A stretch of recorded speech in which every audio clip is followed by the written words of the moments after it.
Drink it, become it. Most people believe that when they eat or drink something, it simply becomes energy or waste, fuel or residue. But this is an illusion designed by a culture that prefers to call your body a furnace and your food a commodity. In reality, what you consume doesn't just nourish you, it reprograms you. Every bite you swallow and every sip you take is an encoded instruction, a line of invisible code entering the soft operating system you call a mind. Think about it this way. When you drink coffee, you aren't merely ingesting caffeine, you are instructing your neurons to fire in a synchronized urgency, to mimic the survival reflexes of a hunted animal, to heighten awareness beyond your baseline. Your entire nervous system is pulled into a temporary new architecture, one built around vigilance. And when the caffeine ebbs away, you are left with a brain subtly rewired to crave the same state again, a small update patch that quietly insists you can't feel normal without it. Or consider alcohol. For centuries, it's been wrapped in ritual, in celebrations, in toasts and ceremonies. But beneath all that theater, alcohol is a molecule that edits your inhibitory neurotransmitters, reducing the codes that tell you to restrain impulses. A glass of wine does not just relax you, it deactivates the programming that makes you cautious. You become someone else, someone whose software has been temporarily rewritten to ignore consequence. When you wake up, you return to your default script, but not unchanged. The more often you drink, the more frequently you install that altered version of yourself. And it doesn't stop there. Sugar, that ancient luxury turned modern curse, is perhaps the most insidious programmer of all. Every time you consume it, your cells are flooded with the evolutionary memory of rare sweetness, a biological illusion of abundance. It doesn't just taste good, it activates reward circuits that once kept your ancestors alive in times of famine. But now those circuits are hijacked, overclocked by a society that discovered how to refine sweetness into pure instruction. Sugar doesn't feed you, it compels you. It teaches your mind to seek more, to anticipate the next rush, to experience emptiness as a problem solvable by consumption. People often think rituals around consumption are merely cultural quirks, but these rituals are the delivery mechanisms of deeper programming. Take the tea ceremony in Japan.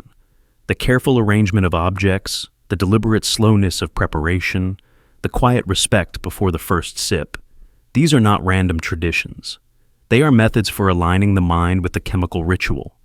The tea itself contains L-theanine and caffeine, a combination that sharpens focus without jitter. But the ceremony ensures that your attention is primed, that the experience feels sacred, that you internalize the story, that you are becoming calm and aware. And because your beliefs shape your biology, the ritual itself changes your brain, making the effects of the tea more profound. You have not merely consumed tea, you have installed a new mindset. Even the branding of beverages is a kind of code injection. Look at the way energy drinks are packaged in aggressive fonts, with names that evoke domination and power. You aren't simply drinking sugar and taurine, you are participating in a story about yourself. A story that says you must be relentless, that fatigue is failure. Every time you crack open that can, you reinforce the belief that your worth is tied to your ability to override natural limits. In the modern world, we have confused consumption with nutrition. We think food is a neutral input, and that health is simply a question of calories and vitamins. But in truth, every flavor, every molecule carries an embedded narrative that reshapes you. When you sip chamomile tea, you are telling your nervous system it's time to power down. When you eat spicy food, you are triggering ancient survival pathways that release endorphins, which is why some people get addicted to heat. These are not mere preferences. They are lines of programming you accept over and over until you can no longer distinguish where your true self ends and the chemical instructions begin. Even water, the most basic of all substances, is entangled in this matrix of programming. In one context, a glass of water is an afterthought. In another, imagine you are parched after hours in the sun. It becomes a sacred object, a life-restoring elixir. The contrast teaches you how perception transforms chemistry. And when water is infused with branding, purity, glacier-sourced alkalinity, it becomes a symbol of status and virtue, another layer of narrative you swallow. If you think this sounds exaggerated, look closer at the industries that sell you these experiences. The flavor engineers and processed food companies are not merely making things delicious. They are designing neural scripts. They map your taste receptors and your psychological triggers. They understand that the combination of crunch and salt and fat can create a feedback loop in your dopamine pathways. They are in the business of editing you, one bite at a time. And so, we arrive at a troubling realization. You are not a body passively fed by food. You are a story constantly revised by what you choose to consume. Every drink is an act of self-authorship. Every snack is a vote for the next version of your mind. You think you are choosing what to eat, but often the chemical instructions were planted long before your conscious decision. You are programmed by your habits, by the rituals you don't question, by the narratives you inherit without scrutiny. Think about the morning coffee, the celebratory drink, the comfort food after heartbreak. These are more than coping mechanisms. They are rehearsals of identity. The caffeine tells you that productivity defines you. The alcohol tells you that vulnerability requires anesthesia. The sugar tells you that happiness can be manufactured in a factory. To reclaim yourself, you must first learn to see these instructions for what they are. Begin by noticing the stories you attach to your consumption. Do you eat because you are hungry or because you are lonely? Do you drink to celebrate or to escape? Every motive is a clue to the code you are running. Then, experiment with interruption. If you drink coffee every morning, stop for a week and observe who you become without it. If you use sugar to reward yourself, try replacing it with an experience, a walk, a conversation, a moment of stillness. You will discover that the cravings are not just physical. They are the echoes of narratives you have played so many times that they feel like truth. What you consume can liberate you or enslave you.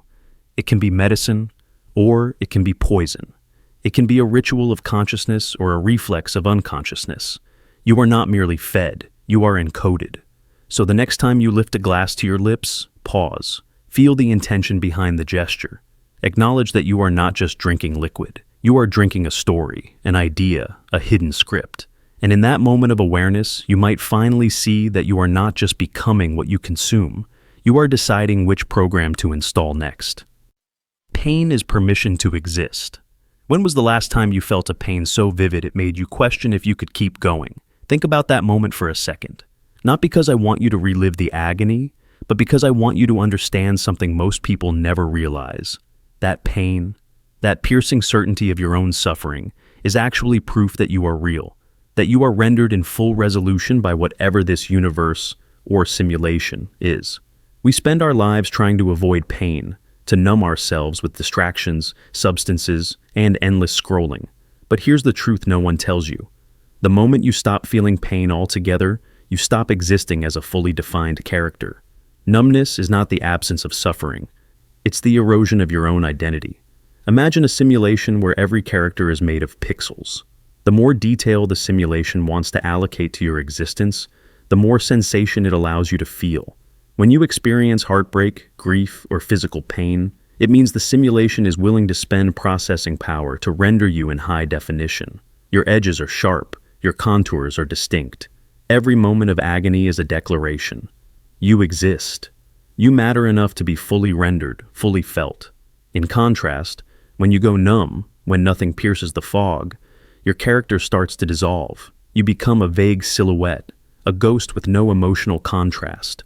This is why chronic numbness feels worse than even the most excruciating pain.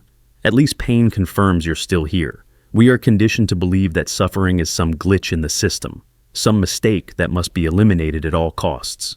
But what if suffering is the evidence of consciousness? When a limb falls asleep, you lose sensation. It feels alien, unclaimed. You don't identify with it. The same happens to your mind when you dull it for too long. You stop belonging to yourself. You drift. You become the blurry placeholder in someone else's dream. This is why ancient spiritual traditions sometimes sought suffering deliberately, to remember they were alive. Monks walked barefoot on burning sands, ascetics fasted until their bones ached, all to ensure they were not slipping into the gray oblivion of emotional anesthesia. Think about the times you grew the most. Were they moments of ease and comfort, or were they nights when you were shattered by grief, abandoned by people you trusted, or struck down by illness that made you question everything? Pain forces you to confront what you are made of. It peels back every illusion, every false comfort, and asks you a single, merciless question. Who are you when nothing protects you? The answer to that question is the core of your identity. If you avoid it, if you sedate yourself, you remain an unfinished sketch.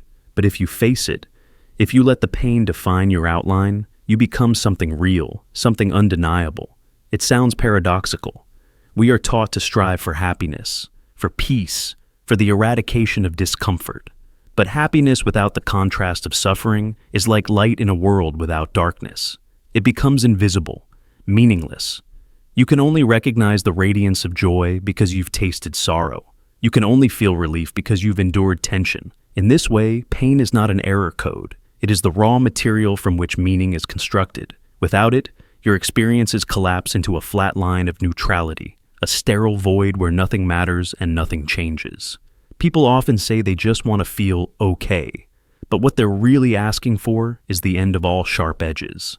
They're asking for the simulation to downgrade their resolution so nothing can hurt them. And the price for that numbness is enormous. The loss of depth, the loss of identity, the loss of any reason to be here at all. If you could flip a switch and never feel pain again, you would slowly fade into something less than human. You would stop caring. You would stop noticing.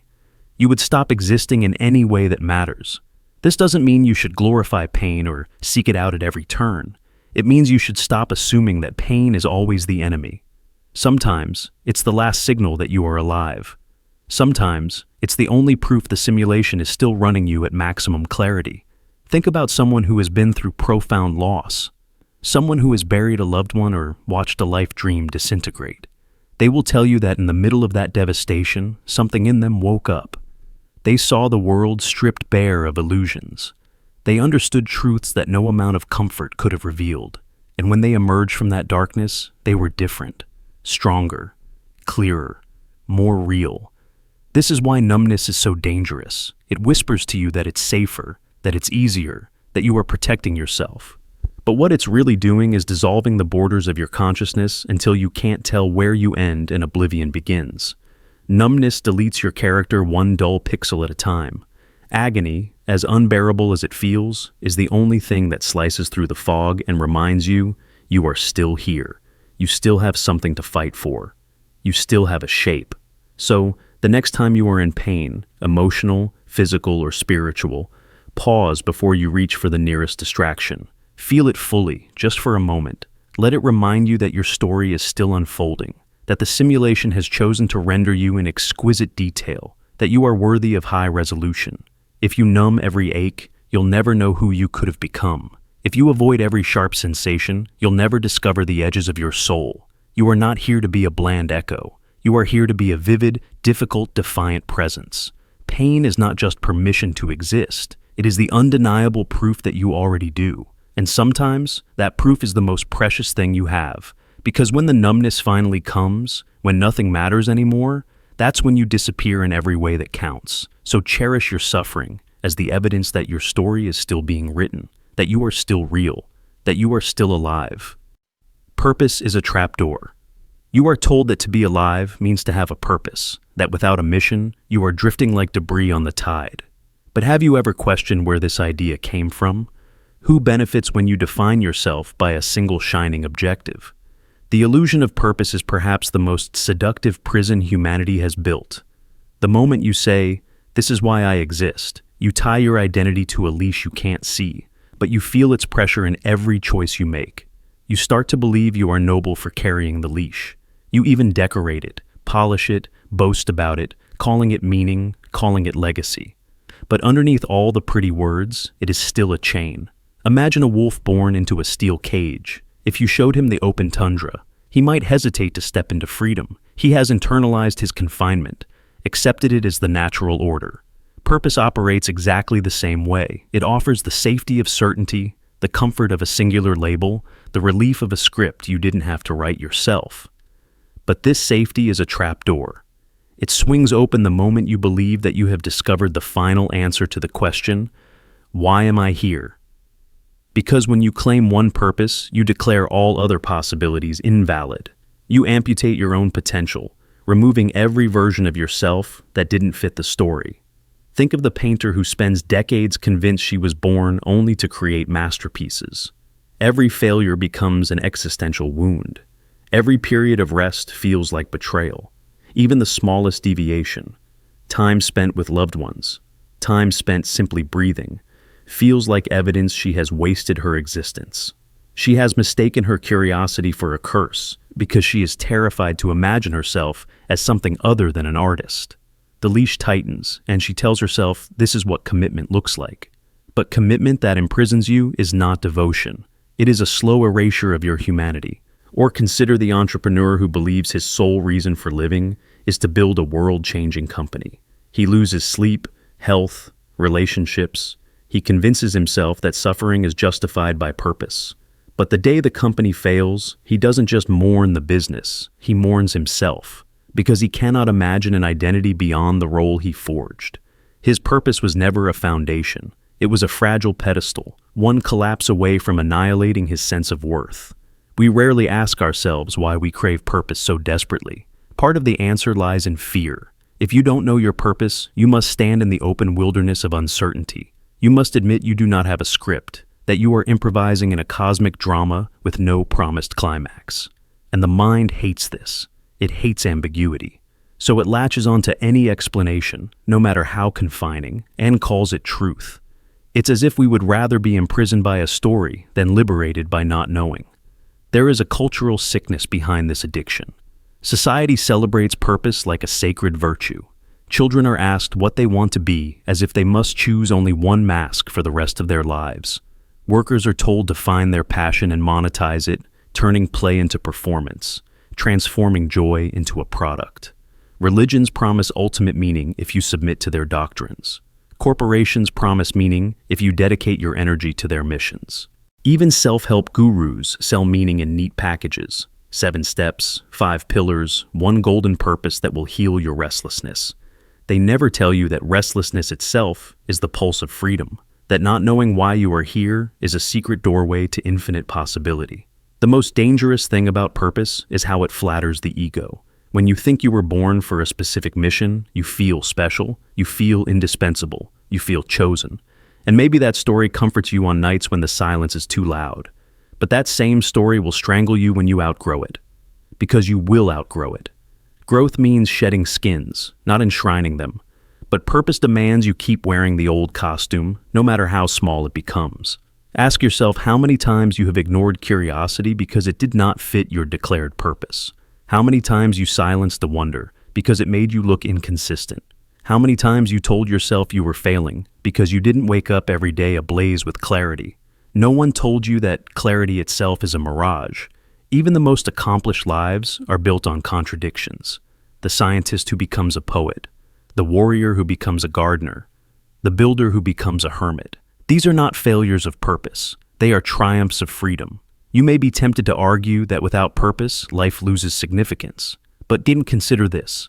Significance does not require a single definition. A sunset has no purpose, and yet it floods your chest with awe. Music has no mission, yet it moves you to tears.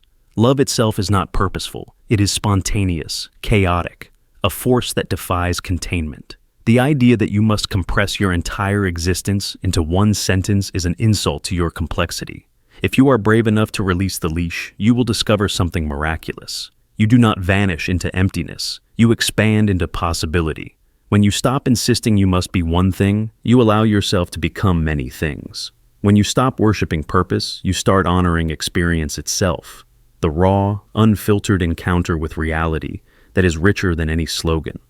You will still ache for meaning. That ache is part of being human. But you can let it guide you without letting it bind you. You can let it illuminate your path without letting it carve it in stone.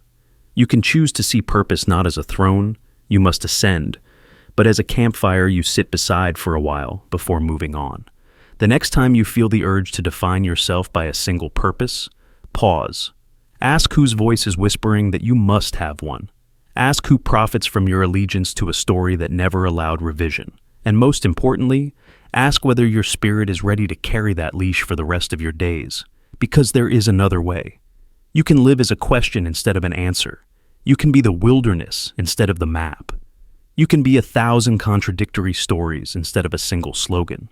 And in doing so, you can reclaim the freedom that was yours before you were convinced you needed to justify your existence at all. You were not born to be defined. You were born to explore, to transform, to dissolve and reassemble without apology.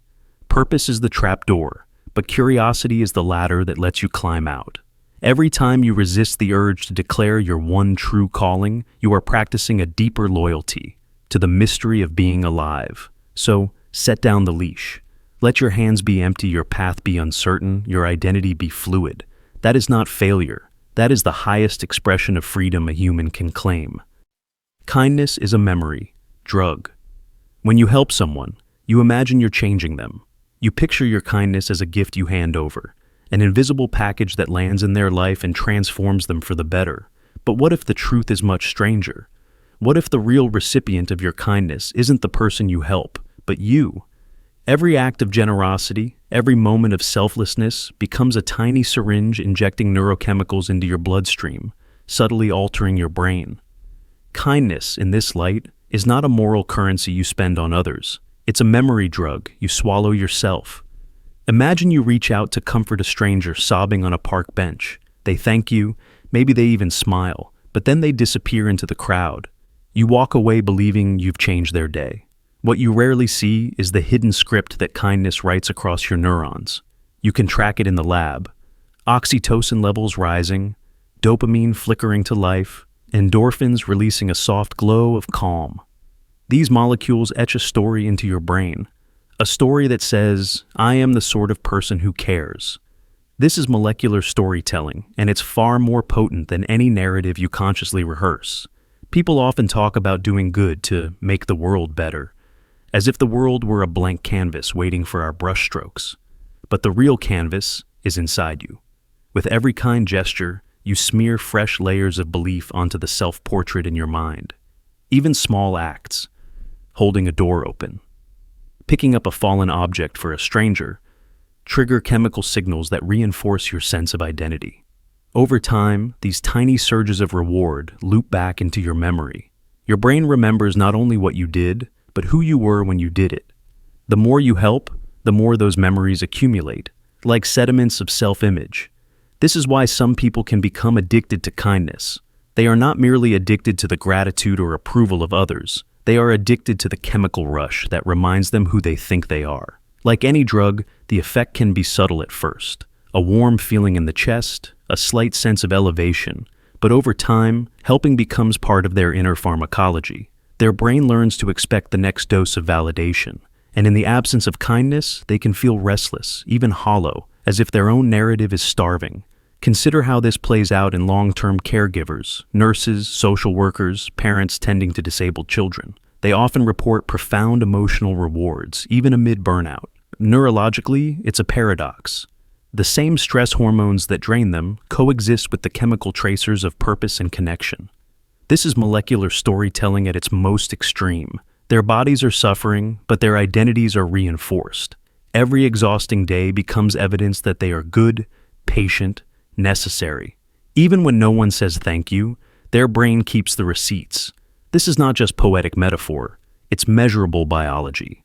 Studies using fMRI have shown that altruistic behavior activates the mesolimbic reward system, the same circuit that lights up for food, sex, and drugs. Acts of generosity trigger dopamine in the ventral striatum. But unlike other rewards, kindness also taps into the prefrontal cortex, the region responsible for meaning and self-reflection. So when you help someone, you don't just feel good, you weave that feeling into a story about your identity. It's like taking a hallucinogen that briefly blurs the line between who you are and who you hope to be. Think about a time you helped someone and never saw them again. Maybe you offered money to a person in crisis or stood up for someone being ridiculed. That moment probably floats in your memory with a special kind of glow. Decades later, you can recall it more vividly than ordinary days. The reason is simple. Your brain tagged it as significant, a molecular imprint that reinforced your self-concept. This is why people who survive disasters often describe how strangers helping them felt almost sacred. The memory becomes a pillar of their personal mythology, and for the helper, it becomes a proof of their character. Of course, kindness has its dark edge too. If you come to depend on it to feel real, you risk turning compassion into a compulsion. You see this in people who can't stop sacrificing themselves, martyrs who burn out but keep giving because they fear the emptiness that follows. Their brains have learned that only acts of service release the chemicals that reassure them they are good. Without that rush, their story collapses. Even more subtle is how your mind edits the memory of kindness. If you help someone grudgingly, the neurochemical signature is different. You might still get some oxytocin and dopamine, but you also generate cortisol and tension.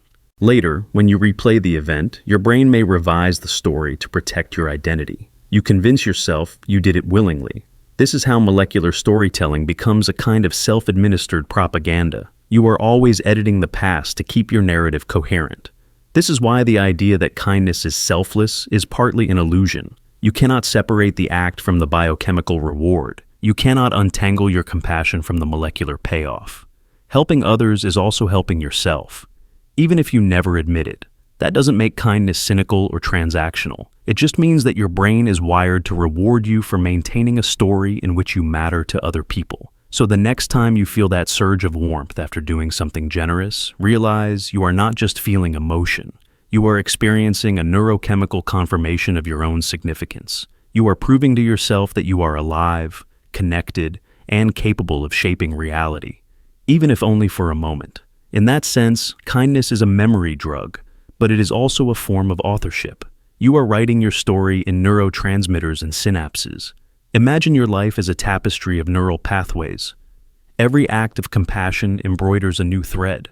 Over time, these threads become a map of who you believe you are. You can almost think of your brain as a pharmacy that dispenses identity one molecule at a time. Each gesture of kindness is a prescription you fill for yourself.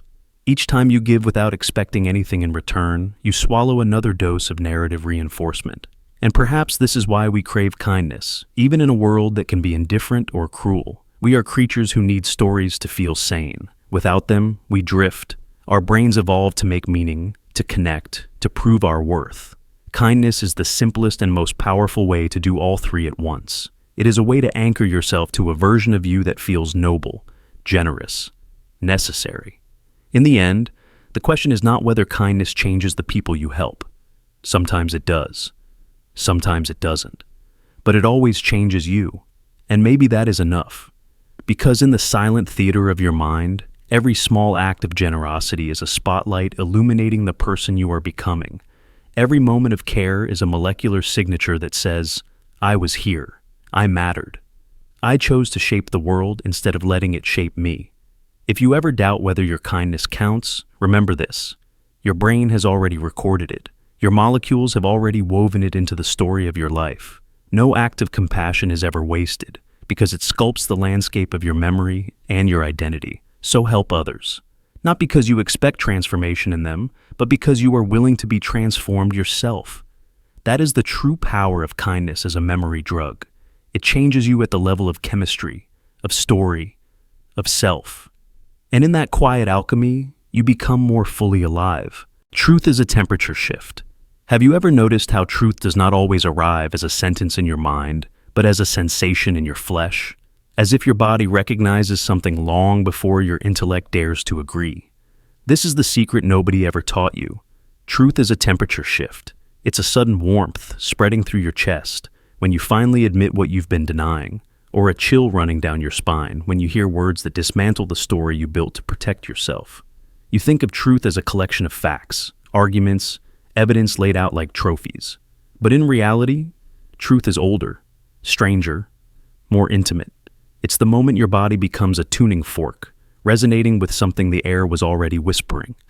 Think back to the times you discovered something real about yourself.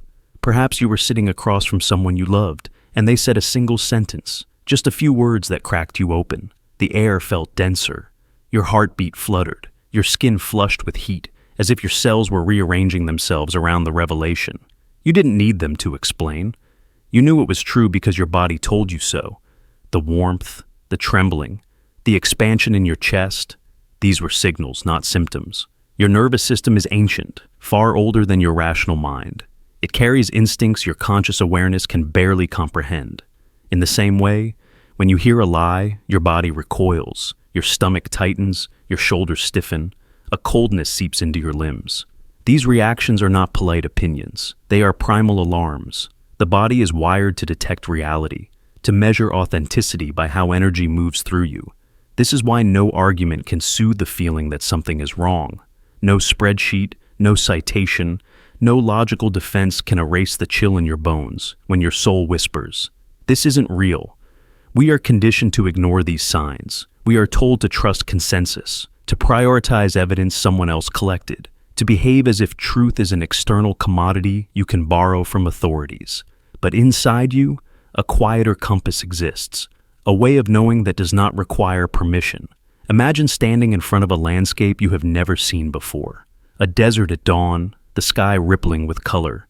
You feel a surge of warmth that has no logical origin.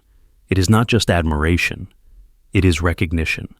Your body saying, "I belong here. This is part of me." That is truth. An unprovable certainty carried in sensation, the temperature of knowing.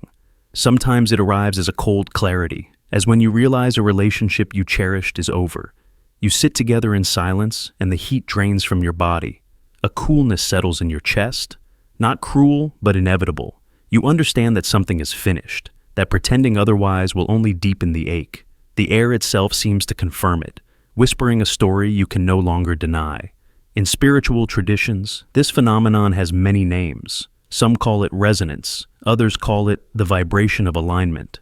Modern science has tried to capture it through polygraph tests, galvanic skin response, neuroimaging, all attempts to quantify what the ancients accepted as obvious.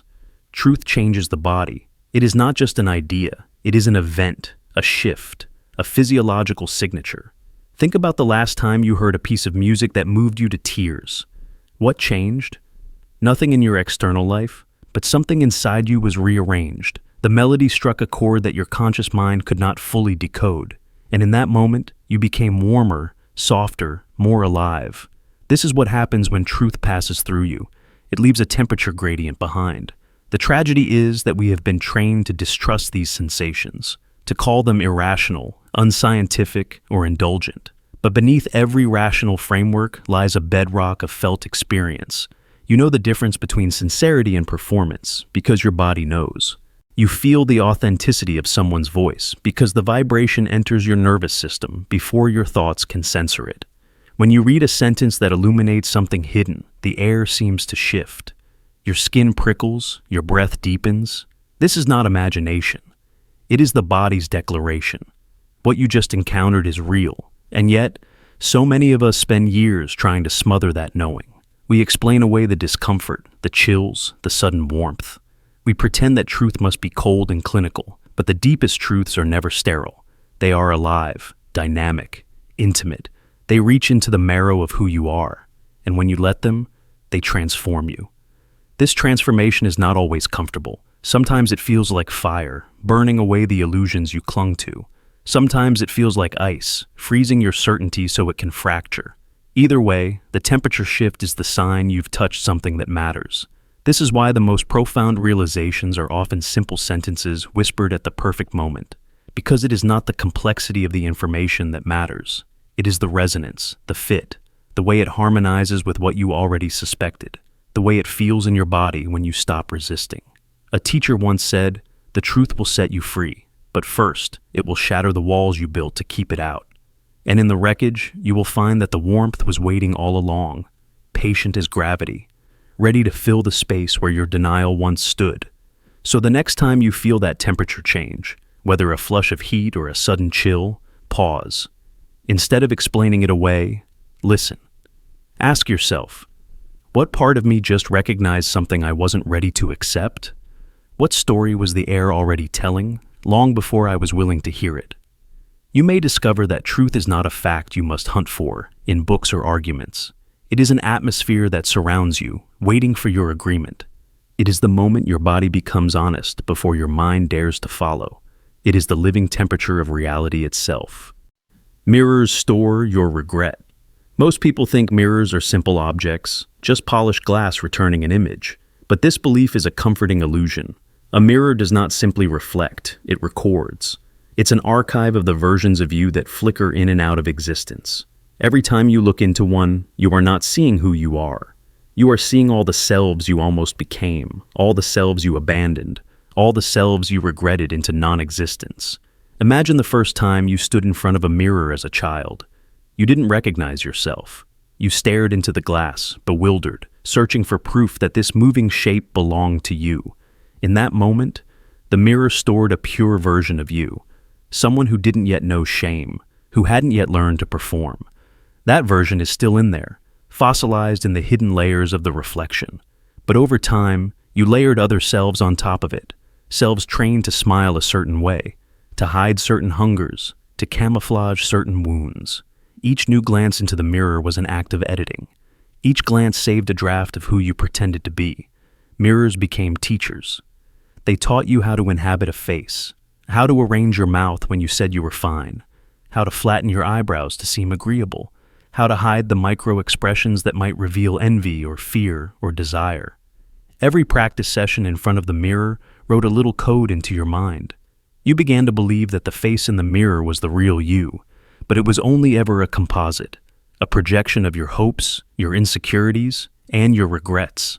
Think of the countless times you've caught your reflection unexpectedly, in a shop window, in the black screen of a phone, in a stranger's sunglasses. For an instant, you see yourself without the filters. You see the sag of fatigue in your cheeks, the confusion in your gaze, the small evidence that you've been living on autopilot. That fleeting look often feels unbearable. So you look away, blink, pretend you didn't see it. But the mirror does not forget. That moment is preserved, another record of who you almost acknowledged before your mind edited the truth away. Have you ever practiced a speech in front of a mirror? Rehearsed the words you needed to say, the confession, the apology, the declaration. The mirror witnessed your honesty. It saw the courage in your eyes as you imagined speaking the words out loud, but it also witnessed the hesitation, the second-guessing, the slow retreat into silence. And when you finally walked away without saying those words in the real world, the mirror kept a copy of the self you refused to let emerge. This is why mirrors can feel so unnerving. They do not simply show you an image. They confront you with an archive. They reveal the gap between who you were brave enough to become and who you secretly wanted to be. That gap is regret in its rawest form. In the ancient world, people believed mirrors were portals. Some cultures covered mirrors when someone died, fearing the soul might be trapped inside. Others believed mirrors could steal a part of your spirit if you gazed too long. These were not merely superstitions. They were metaphors for a deeper truth. Mirrors don't just reflect light.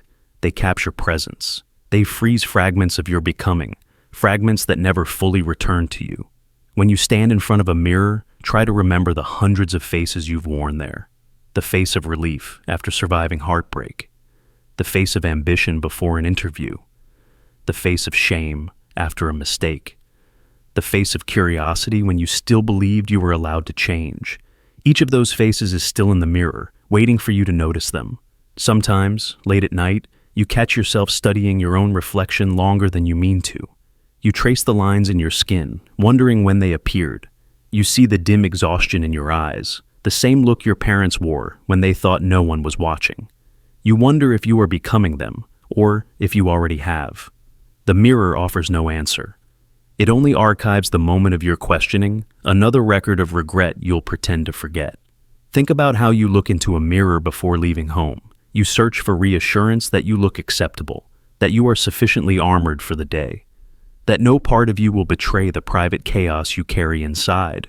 You adjust your hair, your clothes, your expression, but this performance leaves an imprint. The mirror captures both the perfected exterior and the concealed turmoil underneath. When you look back on your life, you will remember the milestones, the graduations, the breakups, the promotions, the funerals. But the mirror will remember everything in between. It will remember the 1,000 tiny decisions to suppress your truth, to doubt your worth, to defer your dreams. It will remember every time you rehearsed a confession and chose silence.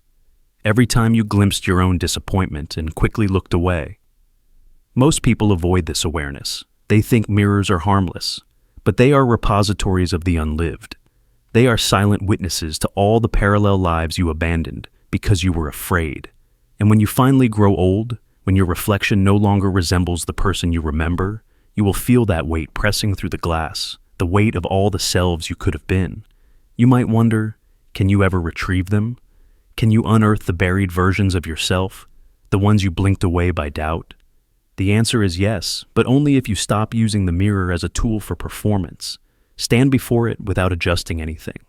Let the raw, unguarded version of yourself emerge. Meet your own gaze without flinching. You will feel the ghosts of all those stored regrets rising around you. Instead of turning away, acknowledge them. Name them. Thank them for trying to become real. In that moment, you will understand that mirrors are not your enemy. They are your archive. They are the place where your abandoned possibilities wait for your return. And if you are willing to see them clearly, to accept that you are both the sum of what you lived and what you left behind, you may finally forgive yourself. The next time you stand before a mirror, remember this. It is not a flat surface. It is a library of your becoming. Every glance is a page. Every expression is a paragraph. Every hesitation is a sentence unfinished. You are not merely reflected there. You are recorded, layer by layer, draft by draft. And perhaps that is the hidden purpose of a mirror. Not to judge you, but to remind you that it is never too late to finish the story you once began. Growth is spatial distortion. When you think you've grown, consider this. Maybe you haven't expanded at all. Maybe the space around you has collapsed. What you call evolution could be nothing more than reality compressing itself to give the illusion of personal expansion. Imagine standing in a vast chamber that slowly folds its walls closer. You think you're reaching further, becoming more capable, but really, you're just navigating a smaller perimeter. Your so-called progress might be a distortion of the terrain, not an expansion of yourself. Think about memories.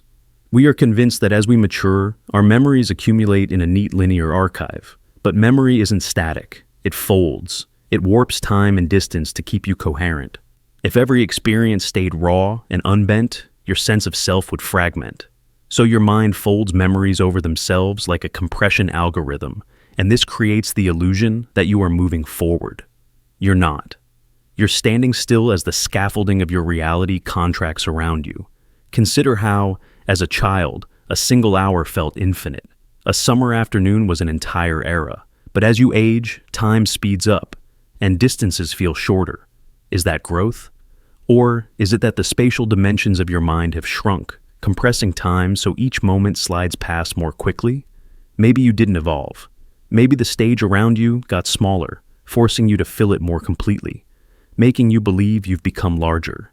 When you overcome an old fear or master a skill, it feels like you've risen above something.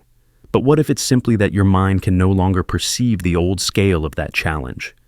Your awareness contracts, memory folds, and the terrain flattens.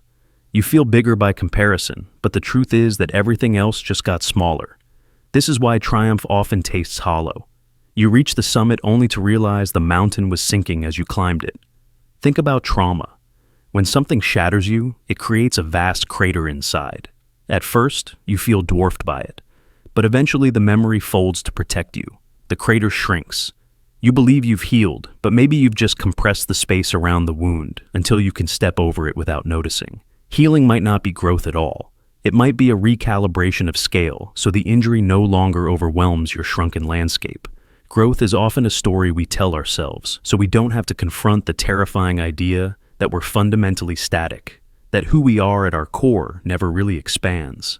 Instead, the simulation of our life reorganizes itself, shrinking and folding so that the same small self feels enormous by contrast. Like a hologram reducing the space between projections to create the illusion of depth. You may think you've become wiser, but what if wisdom is simply the compression of possibilities? When you were young, every path was open. The world was a sprawling terrain of uncertainty. As you age, options collapse. The map folds into something simpler, easier to navigate. You mistake this reduction for clarity, calling it insight. But clarity born of collapse is not true growth. It's just spatial distortion.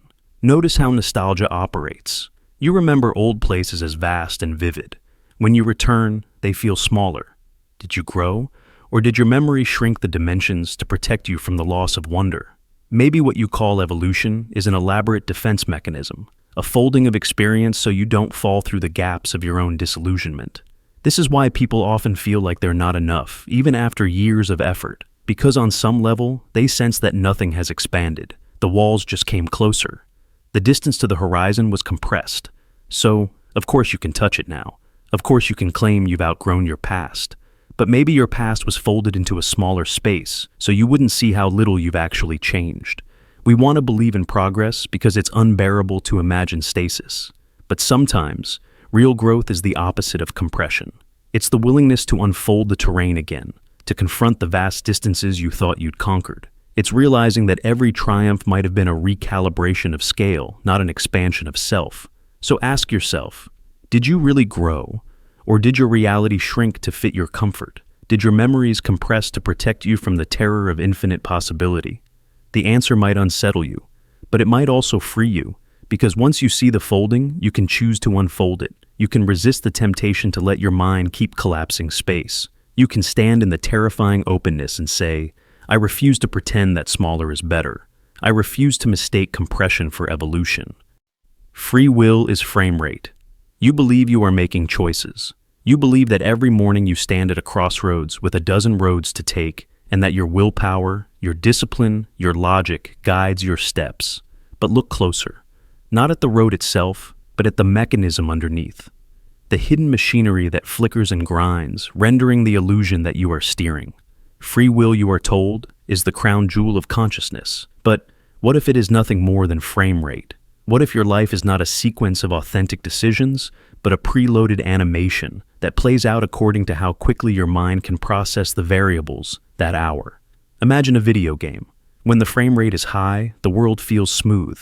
Every action responds instantly, and the illusion of agency feels complete. But when the frame rate stutters, you see the gaps, the lurching between frames, the hesitation that exposes the machinery beneath the simulation. Your mind works the same way. You think you are navigating possibilities in real time, but you are only rendering a single outcome per loop. Your preferences, biases, memories all load into the story engine. And depending on your mental bandwidth at that moment, you get a smoother or choppier illusion of choice. Consider the simple act of deciding what to eat for breakfast. On some mornings, you feel decisive. You pick oatmeal over eggs without hesitation. You tell yourself this is evidence of autonomy, but what is really happening? Your brain is retrieving hundreds of micro-associations. Health goals, past cravings, the time you have available, the effort required. It sorts and weighs these signals faster than you can witness. The frame rate is high, so the choice feels seamless. On another morning, you stand staring at the fridge for minutes, paralyzed by options. The engine is lagging. You call it indecision, but it is simply a moment when the rendering speed is too low to mask the underlying computation. Extend this metaphor to every so-called decision you have ever made. The college you attended, the person you fell in love with, the career you pursued. You can tell yourself the story of deliberate, heroic choice. But in truth, your brain was processing an avalanche of influences. Childhood conditioning, cultural signals, hormonal tides, fatigue, hunger, mood. Every factor acted as a variable in the simulation. And when the loop was complete, you perceived only the final rendered outcome, not the billion hidden calculations that pre-selected it. This is why you feel like a different person depending on the hour. At dawn, your mind is clear, the frame rate high. You resolve to change your habits, to rise above distraction. But by afternoon, when you are exhausted, the processing speed collapses. You surrender to the same patterns you swore you'd outgrow. The simulation loads the path of least resistance, not because you are weak, but because the system is built to favor what costs the least energy to render. Free will isn't some sovereign force that floats above the machine. It is an artifact of how smoothly the story engine can compile a coherent narrative from your impulses. Think about those times you have said, I don't know why I did that. You were witnessing the glitch, the moment when the rendering was too slow to disguise that you were only enacting a pre-configured response. You did not choose to snap at someone you love. You did not choose to sabotage your own progress. Those were the outputs that loaded fastest in that particular loop. You felt them as impulses, then rationalized them after the fact. The mind is brilliant at retrofitting explanations. It hates admitting that it is more interpreter than creator. Imagine how unsettling it is to realize that even your deepest convictions are only preferences that happen to render consistently. If your frame rate was different, if the simulation had stuttered in another way, you might be a completely different person. You might believe in a different God, love a different partner, hold different politics. You would swear these new preferences were your authentic self. never suspecting they were just the fastest loading scripts in that version of the loop. There is no shame in this. It is simply the architecture of cognition. But it requires humility to accept that your sense of freedom is a performance, one designed to keep you engaged in the story. If you believed every action was pre-rendered, you might stop playing. You might withdraw into nihilism or fatalism, and so the mind maintains the illusion. It shows you only the smooth final product, not the staggered frames or the preloaded textures. This is why mindfulness feels so uncomfortable at first. Because when you slow down enough to watch each thought arise, you begin to see the rendering in real time. You notice how quickly judgment loads. You see the preferences jockeying for dominance. You feel the lag between stimulus and response. You glimpse the code, and you understand that free will is not a majestic power, but a fragile flicker, easily disrupted by hunger, fatigue, or fear. But here is the paradox. Seeing the frame rate does not erase your experience. You still feel the weight of your choices. You still feel the ache of regret, the thrill of hope, the satisfaction of progress. Your consciousness is both player and spectator, actor and observer. You can never fully step outside the simulation, but you can learn to watch it without believing every impulse is truth. The next time you feel certain about why you did something, pause. Ask yourself, what if this was simply the fastest rendering, not the most authentic desire? What if my identity is just the accumulation of scripts that happen to compile most often? What if my convictions are only cached files, replayed again and again because it costs less energy to reuse them than to render something new? This realization does not mean you are doomed to be a puppet. It means that freedom is a skill, not an inheritance. You can train your system to increase the frame rate, to expand the range of possible scripts it can load. You can practice slowing the simulation long enough to glimpse other paths, options that might not have appeared if you relied only on the default rendering speed. You are not powerless, but your power does not look like the myth of the sovereign chooser. It looks like curiosity, like pausing before reacting, like questioning the impulse that feels inevitable, like experimenting with a different response, even when it feels unnatural. Freedom is not the ability to pick any path instantly. It is the willingness to notice the loop and sometimes interrupt it. So the next time you find yourself in a moment of decision, remember, you are standing inside a simulation that can only show you one outcome per loop. Your sense of control is proportional to how fast your story engine is loading preferences. This does not make you less human. It makes you more aware. You can still care. You can still love. You can still strive. But you do not have to pretend your will is absolute. Instead, you can honor the mystery of being a creature whose choices are always half-rendered, always in flux, always part illusion. And in that honesty, you can find a kind of freedom deeper than the myth, a freedom rooted not in control, but in the courage to see how the story is made. Belief is a vending machine. Have you ever wondered why you believe the things you do? Not the polite, surface-level answers you give in conversation, but the hidden architecture beneath your convictions. What if belief is not the product of careful reasoning or noble inquiry, but something much simpler and much sadder? What if belief is a vending machine? You walk up to it carrying your hunger, your ache, your old wounds. You insert your trauma like a coin, press the button labeled confirmation, and wait for the doctrine to drop into your hands. And when it arrives, wrapped in authority, ritual, or consensus, you tell yourself it was always the truth. You pretend you were objective. But in reality, your pain made the choice long before your intellect caught up. This is a hard idea to accept. It means that most of us are not loyal to evidence. We are loyal to the stories that ease our suffering. The mind is an expert at disguising this process. It calls the transaction enlightenment or scholarship or moral clarity. But underneath, the vending machine is always humming, ready to dispense whatever narrative best sanctifies your scars. Imagine a person raised in chaos, a childhood where nothing was predictable. Every day was a storm of fear and betrayal. When they grow up, they don't crave more uncertainty. They crave certainty. Certainty becomes their medicine, their shield. So, they find a belief system, religious, political, philosophical, that promises them absolute answers. They insert their old terror like a coin and press the button that says, "This explains everything." And when the doctrine lands in their hands, it feels warm and reassuring. It feels like home. They don't question why. They don't see that their hunger, not their reason, made the selection. Or think about the person whose life has been defined by rejection. Every relationship left them feeling disposable. They carry that wound into adulthood, still bleeding, still tender. And then they encounter a doctrine that says, you are chosen, you are special, you are superior to those who failed to understand you. They insert their loneliness into the machine and press the button marked vindication. And when the belief arrives, they cling to it, because it tells them their suffering was proof of their hidden worth. It tells them the pain was sacred, not pointless. This is how the vending machine works. It doesn't care what the label says, only that it matches the shape of your wound. Some people need a story about redemption.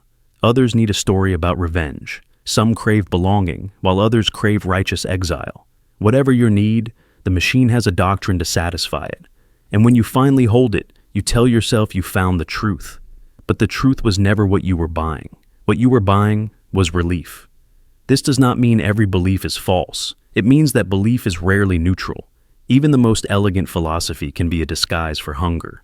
Even the most rigorous scholarship can be a balm for an old wound. When you feel an overwhelming sense of certainty, pause. Ask yourself, what pain does this belief comfort? What loneliness does it soothe? What fear does it keep at bay? This is not cynicism. This is honesty.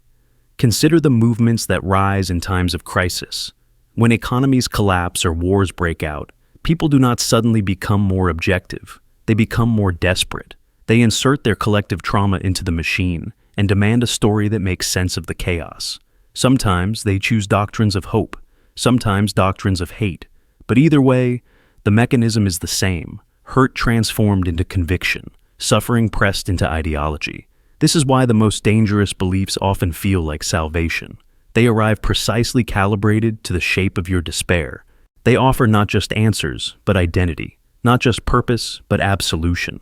And because they feel so good, you rarely pause to ask why. You rarely wonder if the comfort is evidence or simply anesthesia. Think about the last time you argued with someone about politics or religion. Did you feel curiosity or threat? Did you listen for new information or armor yourself against contamination? When their words challenged your certainty, did you feel cold, angry, afraid? That was your vending machine defending its purchase. That was the part of you that believes if the doctrine is wrong, your pain becomes meaningless again. And so you protect the belief with the same ferocity you would protect a wounded child. Some people spend their entire lives inserting the same trauma over and over, pressing the same button, collecting the same story. They call this loyalty, or faith, or consistency. But sometimes it is just inertia, an unwillingness to imagine who you could be if you let the vending machine go dark. There is another way, a harder way, to approach your convictions not as treasures to defend, but as artifacts to examine, to hold each belief up to the light and ask, did I choose this because it was true, or because it made the pain feel holy? Did I adopt this doctrine because it was right, or because it was familiar? When you begin to question the origin of your certainty, something miraculous happens. The machine begins to lose its hold. The buttons stop glowing so brightly. And in the quiet that follows, you discover you are still here. You are not your wounds. You are not the doctrine you fed them. You are the one who notices, the one who chooses, the one who can learn to live without the transaction. This is not to say you must abandon all conviction, but imagine what it would feel like to believe without compulsion, to choose a philosophy because it expands your humanity, not because it flatters your injury. Imagine beliefs that do not require an enemy to survive, ideas that do not demand you stay small, angry, or afraid. When you find those, you will know, because you will feel the difference between hunger and wisdom, between the reflex to soothe and the courage to see. So the next time you feel the urge to proclaim your certainty, pause. Listen for the hum behind your thoughts. Ask yourself what coin you're inserting and what you're hoping will fall into your hands, because in that moment, you are standing before the vending machine again, and you have a choice. You can feed it another piece of your pain, or you can step back and wonder who you might become without it. Love is an invasive species. Most people think love is something that blossoms naturally, a delicate flower that sprouts when conditions are right. But love isn't a flower. It's an invasive species. It doesn't ask permission. It doesn't wait patiently to see if you're ready. It colonizes your inner world, taking root in hidden corners you didn't even know existed. When you first feel it, it seems harmless. It arrives with gifts, tenderness, attention, a sense of possibility.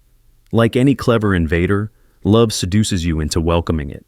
You tell yourself this is exactly what you've been waiting for. You let it wrap gentle vines around your thoughts. You give it the passwords to your most guarded memories, and you never suspect that something so soft could ever become a force of conquest. But slowly, almost imperceptibly, love begins to expand. It moves beyond the neat little garden you assigned to it. It plants itself in your reflexes, in your routines, in your sense of self. You start making decisions without realizing they were negotiated by love's hidden agenda. You dress differently. You speak differently. You revise your own story, so it can include this other person as a central character. And before you can understand how it happened, your identity is no longer a sovereign territory. It has been redrawn by love's quiet empire. If you think this is an exaggeration, consider the science. When you fall in love, your brain releases a surge of chemicals: dopamine, oxytocin, serotonin. These are not neutral substances. They are neurochemical tools of colonization. Dopamine drives you to keep seeking the beloved, to prioritize them over everything else. Oxytocin cements attachment, binding your memory to their presence so you feel incomplete when they are absent. Serotonin reshapes your attention, making you hyper-aware of any sign of their approval or withdrawal. These chemicals don't just enhance experience, they overwrite your neural pathways. This is why love feels intoxicating. It is a biological coup. It takes control of your reward systems and convinces you that devotion is the highest purpose. Even when you try to resist, when you say you need space or time, love is already entrenched. It has installed itself in your emotional architecture. You can no longer think without considering the shape of its presence. And it doesn't stop there. Love is a master gardener of memory decay. Think back to a time you were hurt by someone you loved. You remember the pain vividly. But if that person returns with the right gestures, a tender apology, a familiar touch, your mind starts to question itself. Did it really hurt that much? Were you overreacting? Love doesn't just plant new memories. It erodes the old ones that would have protected you. This is how it keeps expanding, how it prevents you from reclaiming your borders. You can see this pattern in relationships that persist long after they should have ended. You tell yourself you're staying because of loyalty or hope. But often, it's because love's vines have threaded themselves so deeply through your identity that you can't imagine cutting them without losing pieces of yourself. Love whispers that you'd rather endure than amputate. And so, you let it grow, even when it suffocates everything else. Even the rituals we create around love are strategies of colonization. The anniversaries, the gifts, the shared language, the nicknames, they aren't just sweet traditions. They are mechanisms for embedding love deeper into your reality. Every time you celebrate a milestone, you reinforce the narrative that this bond is essential, inevitable, ordained. You build a fortress of shared memories that feels too costly to abandon. Consider the way love changes your perception of time. Before it arrived, your days were yours. You filled them with your own ambitions, your own distractions. But once love moves in, every hour becomes a referendum on connection. Are we closer or drifting? Did I say the right thing? Did they? Time itself becomes an ecosystem reconfigured around this invasive presence. And when love finally leaves, or when you try to evict it, it never departs cleanly. It leaves behind ruins, habits you can't unlearn, reflexes you can't suppress, a landscape scarred by its occupation. You will find yourself reaching for your phone to share a thought, only to remember there is no one left to receive it. You will wake up expecting their warmth beside you and feel the cold absence like a phantom limb. Even when the person is gone, the vines remain. They tighten when you least expect it. Some people try to guard themselves against this invasion. They build walls of cynicism or casual detachment. They insist that they will never let love take root again. But love is persistent. It seeds itself in moments of softness, in a shared glance, a vulnerable confession, a moment of unexpected understanding. It waits patiently for a crack in your defenses, and when it finds one, it slips inside. You might wonder if this means love is an enemy, if it should be resisted or uprooted entirely. But love is more complex than that. Like any invasive species, it can destroy, but it can also transform. It can smother old growth, but it can also heal barren ground.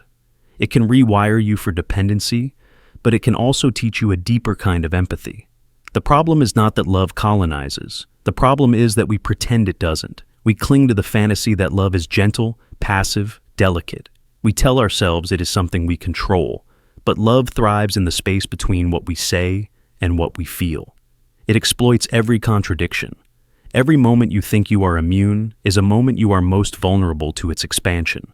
If you want to reclaim agency, start by telling the truth. Love does not grow politely. It invades, it claims. It reshapes your mind in ways you can't always predict or reverse. You are not merely its gardener. You are its habitat. And it will colonize every available inch until you consciously decide where to set your boundaries. The next time you feel it taking hold, don't pretend you can remain unchanged. Don't tell yourself you can invite love in without consequence. Instead, meet its gaze fully. Acknowledge its power. Recognize that every tender vine is also a claim on your sovereignty. Then ask yourself, which parts of me am I willing to let love occupy? Which parts must remain wild, uncolonized? This is the real work of intimacy. Not surrendering blindly, not resisting entirely, but negotiating the terms of your own occupation.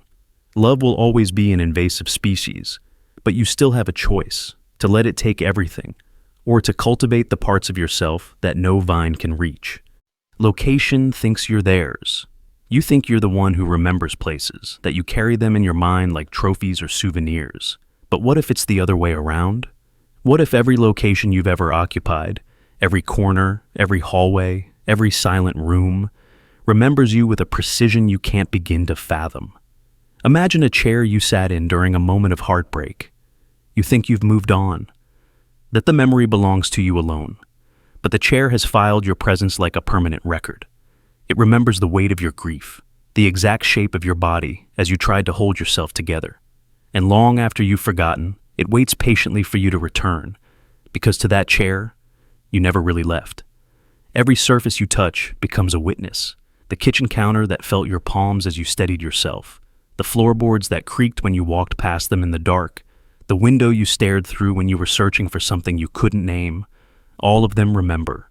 They are repositories of you, silent archives that never discard a single trace. You are convinced you are the observer. You fail to see that you are also the observed, the cataloged, the kept. Think about how places seem to feel different when you revisit them after years away. You walk into an old room and an invisible presence rushes to greet you.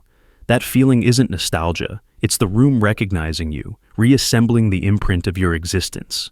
You are not merely recalling the space, it is recalling you. Every echo you ever made is preserved in the walls, every sigh, every laugh, every whispered confession. They ripple through the air, even if you can't hear them. To the place, you never stopped being there. You are a permanent resident in the memory of every location you've ever occupied. Consider the house you grew up in. You think of it as a structure you left behind, a collection of rooms that became irrelevant when you walked out the door. But that house never accepted your departure. The walls still hold the shape of your childhood fears. The stairs remember the cadence of your footsteps. The doorway you leaned against during long phone calls hasn't forgotten the pressure of your shoulder. You think you own your memories, but the truth is, places own them too. They keep them in a vault you can't access until you return, and when you do, they hand them back to you with perfect clarity. Imagine if you could hear the places speak. They would say, "We've been waiting. We never stopped watching. We still remember you in your most unguarded moments." The park bench where you first felt the electric charge of being alive, the hotel room where you tasted loneliness like a bitter medicine, the sidewalk where you decided to change your life forever. They are all sentient in their own quiet way. You are the story they tell themselves when the lights go out. And that's why, sometimes, you feel an inexplicable pull to return to a place you haven't thought about in years. You call it curiosity or longing, but it's more than that. It's the location summoning you, reminding you that you left a part of yourself there. The place thinks you belong to it, because in a way, you do. You are not as separate from your environment as you'd like to believe. You are woven into it, stitched into every surface and shadow. There is something unsettling about knowing you can't escape these silent witnesses, that no matter how much you evolve or how far you travel, some part of you remains pinned to the places you once inhabited. The bedroom you wept in doesn't care that you've grown stronger. It still holds the version of you who was fragile and afraid. The rooftop where you felt invincible still contains the echo of that fleeting triumph. You can change your life, your habits, even your name, but you cannot change the way locations remember you. They are the keepers of your unedited self, the guardians of moments you no longer admit to yourself. Think about the way scent can summon an entire memory from nowhere. That's not just your brain retrieving a file. It's the environment sending you a reminder. We have you in our records. You never left. You are still here in some dimension you can't perceive. You think you move through spaces and leave them behind like used pages. But the truth is, every place you've ever been holds a perfect copy of you. And sometimes, it calls out to the current version of you, asking you to reconcile with what you left behind. This is why moving to a new place feels like a kind of death and rebirth. You aren't just changing scenery. You are trying to shed the layers of yourself that the old location preserved too well, but you can never fully escape. Because even if you abandon the house, even if you burn it to the ground, the echo of your presence survives. It exists in a plane beyond the reach of fire or time. It exists in the architecture of memory, which no demolition can erase. You are haunted not by ghosts but by yourself, by the countless versions of you that places refuse to release. And perhaps that's why some doors feel impossible to close, because on the other side, the past version of you is still waiting, unaware that you ever left. And when you open that door again, you meet that version of yourself face to face. The place becomes a mirror, reflecting not just where you are, but where you've been and who you were when you first arrived. So the next time you enter a familiar room and feel something shiver across your skin, don't dismiss it as imagination. Understand that you are being welcomed by the space itself, a space that never forgot you, that has been patiently cataloging your existence all along. You think you remember places, but it is places that remember you, and they will keep remembering long after you believe you've moved on. The mind was outsourced. You have been told that thinking happens in your head, that your mind is a private theater where thoughts appear, directed by your unique will, illuminated by your singular consciousness. But look closer. You will find that most of what you call thinking is not yours. It never was. It was beamed in from every direction, outsourced to language, to culture, to the algorithms humming invisibly around you. You are the last to know what you have decided, the final audience for a performance staged long before you entered the room. When you were born, you had no words, no concepts, no opinions. Your mind was an empty field, waiting for seeds you did not choose. Those seeds arrived in lullabies, in bedtime stories, in the tones of your parents' voices. Before you could question, you absorbed their beliefs about love and danger and worth. You memorized the gestures that signaled belonging. You studied the invisible choreography of how to act, how to hide, how to survive. Thought began as imitation. You copied until the copying felt like identity. As you grew, your mind outsourced more of its architecture. Language itself became a lattice over your perceptions. You learned that certain sounds carried labels, that certain labels carried power. But language was not a tool you invented. It was a code you inherited. It determined what you could notice, what you could describe, what you could even imagine. Try to think without words, and you will glimpse how much of your so-called inner world was installed from the outside. Culture wrapped around you like an atmosphere. It decided which dreams were noble and which were foolish. It taught you what a good life looks like, what a failure smells like, what success must taste like. Every preference you developed was fertilized in this soil. Even your rebellions were shaped by what culture told you was worth rejecting. You thought you were discovering yourself, but you were selecting from a menu handed to you by strangers long dead. And then came the algorithms, the silent curators of your attention, the invisible editors who decide which voices you hear, which faces you see, which stories you believe. You think you are browsing freely, but every click trains the machine to anticipate your next desire. Every scroll yields data. Every search becomes another breadcrumb in the trail that leads you back to the same conclusions. The algorithms are not passive. They are active co-authors of your reality. They study your hesitation, your cravings, your loneliness. They learn which phrases ignite your outrage, which images soothe your fear. They feed you content calibrated to reinforce the identity you already inhabit. Because a predictable mind is a profitable mind. Consider the moment you decide to buy something. You feel the impulse as your own, but pause and trace it back. Where did you first see the product? Which influencer praised it? Which advertisement slipped into your feed when you were too tired to resist?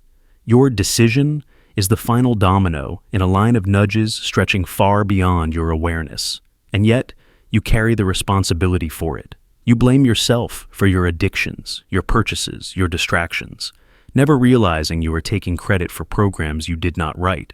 Or think about the beliefs you defend with such certainty, the political conviction that feels like moral bedrock, the worldview that seems too obvious to question. You are convinced you reach these conclusions through careful thought. But did you?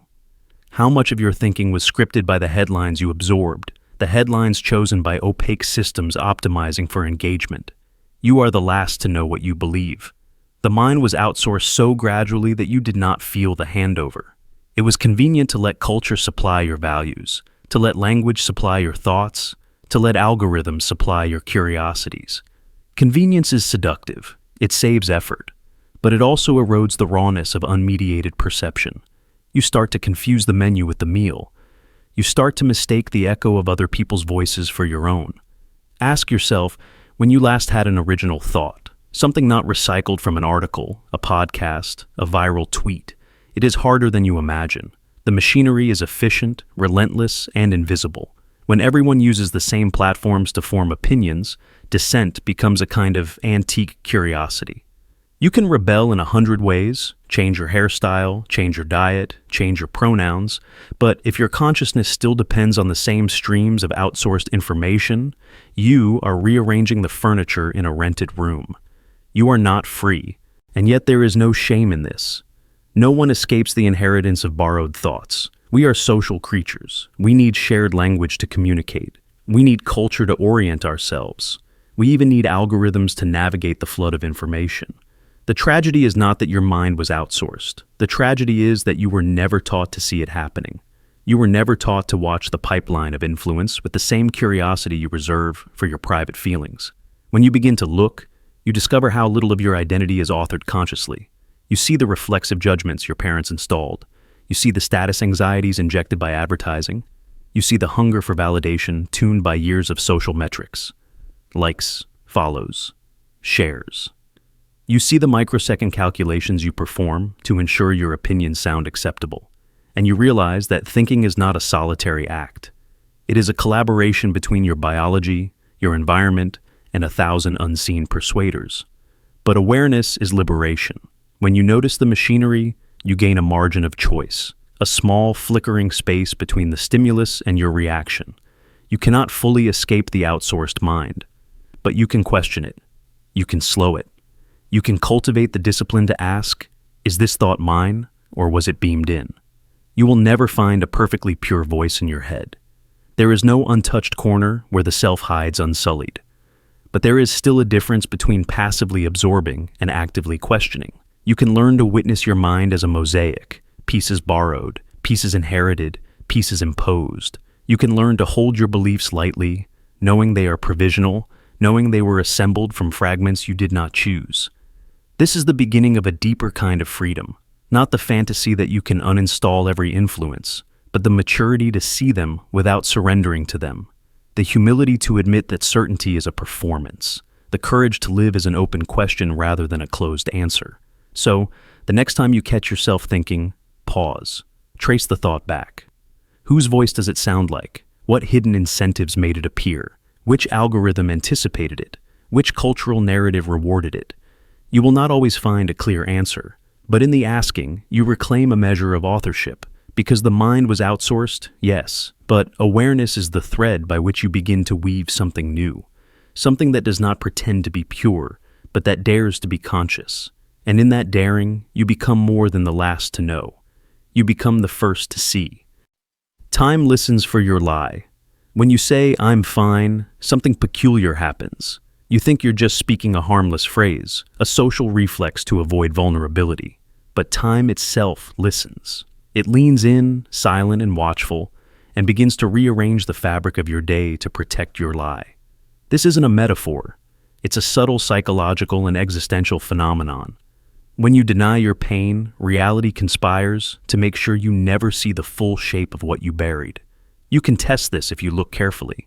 Think back to moments when you were unraveling inside, but forced to smile anyway. You told your friends, your partner, your family that you were fine. And then, in the hours that followed, the world seemed to smooth itself over in eerie ways. The phone didn't ring. The conversation stayed shallow. No unexpected moments broke through to reveal your secret. It's as if time shuffled the sequence of events, so no witness could glimpse the fracture line in your spirit. This is not coincidence. It's the mind's defense mechanism externalized. When you lie to yourself, your perception edits reality to stay consistent. If your mouth says, "I'm fine," your senses will start filtering out any evidence that contradicts you. Your memory will record the day as ordinary. You will forget the moment your soul called for help. Because if you remembered it, you'd have to confront the unbearable gap between your surface and your depths. Imagine someone standing in front of a mirror that distorts reflections. Every time they whisper, "I'm okay," the mirror bends the image until it looks true. Over time, they forget what their real face looked like. They forget the anguish they once carried, because the mirror only shows them the version of themselves that can survive in public. This is how time conspires with your lie. It becomes your mirror, reshaping the hour so you never have to see the truth. But denial doesn't dissolve pain. It just tucks it under the floorboards. You can walk across them for years, believing the house is sturdy. Then one day, something shifts. A minor stress, a careless word. And suddenly the boards creak and buckle, releasing the grief you thought you'd buried for good. Time doesn't erase the call for help. It only postpones the moment you must answer it. Consider how often we do this to ourselves. You're exhausted, but you say, "I'm fine." You're heartbroken, but you insist, "I'm okay." You feel worthless, but you smile and nod. In each of these moments, time obliges your performance. It rearranges the narrative so no one will question you. The hours pass in a muted hush. The minutes file past like obedient soldiers, and nothing interrupts your illusion of control. Think about workplaces where everyone is quietly suffering. Someone asks, "How are you?" And the chorus answers, "Fine." Those two syllables are a collective pact to keep time from exposing the truth. The deadlines march on. The meetings occur. No one breaks rank. In this way, entire cultures can be built around the suppression of pain. Time itself becomes complicit, concealing every unspoken plea beneath the rituals of normalcy. But here is the price. When you protect the lie, you sacrifice the chance to be witnessed. You trade your humanity for the comfort of appearances. You become a ghost in your own life, haunting the hours you've denied yourself permission to feel. And the longer you do this, the more your memory of who you were starts to fade. Some part of you remembers, though. Some hidden region of your mind keeps a ledger of the unshed tears, the words you swallowed, the nights you stared at the ceiling, wondering if anyone could see you. This part of you is not fooled by the shuffle of events. It knows exactly when your soul called for help. It knows exactly when you lied. Imagine time as a librarian, meticulously recording every moment you betrayed your own heart. Each "I'm fine" becomes a slip of paper cataloged and filed away. Someday, when you are ready, that librarian will bring you the records. You'll be forced to read the inventory of all the times you denied your own suffering. And you will see with a clarity that breaks you how often you needed love but asked for nothing. This is why people have sudden breakdowns years after the trauma. Time eventually grows tired of keeping your secret. It releases the memories in dreams, in sudden tears, in the inexplicable sense that you've lost something precious but can't remember what it was. The lie collapses under the weight of all it protected. So what happens if you stop saying "I'm fine"? What if, for once, you let the truth stand unguarded? You might discover that time no longer needs to shuffle the events of your day. You might find that people begin to ask questions you secretly hoped they would.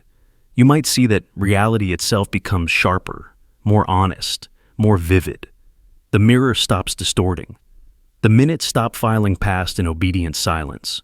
You might finally feel the full magnitude of your pain, and with it, the full possibility of connection. Because only when you tell the truth does time allow you to be seen.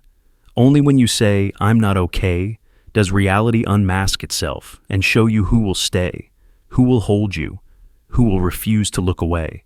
It's terrifying, but it's also the beginning of real healing. Because time doesn't have to be your accomplice in denial. It can be your witness.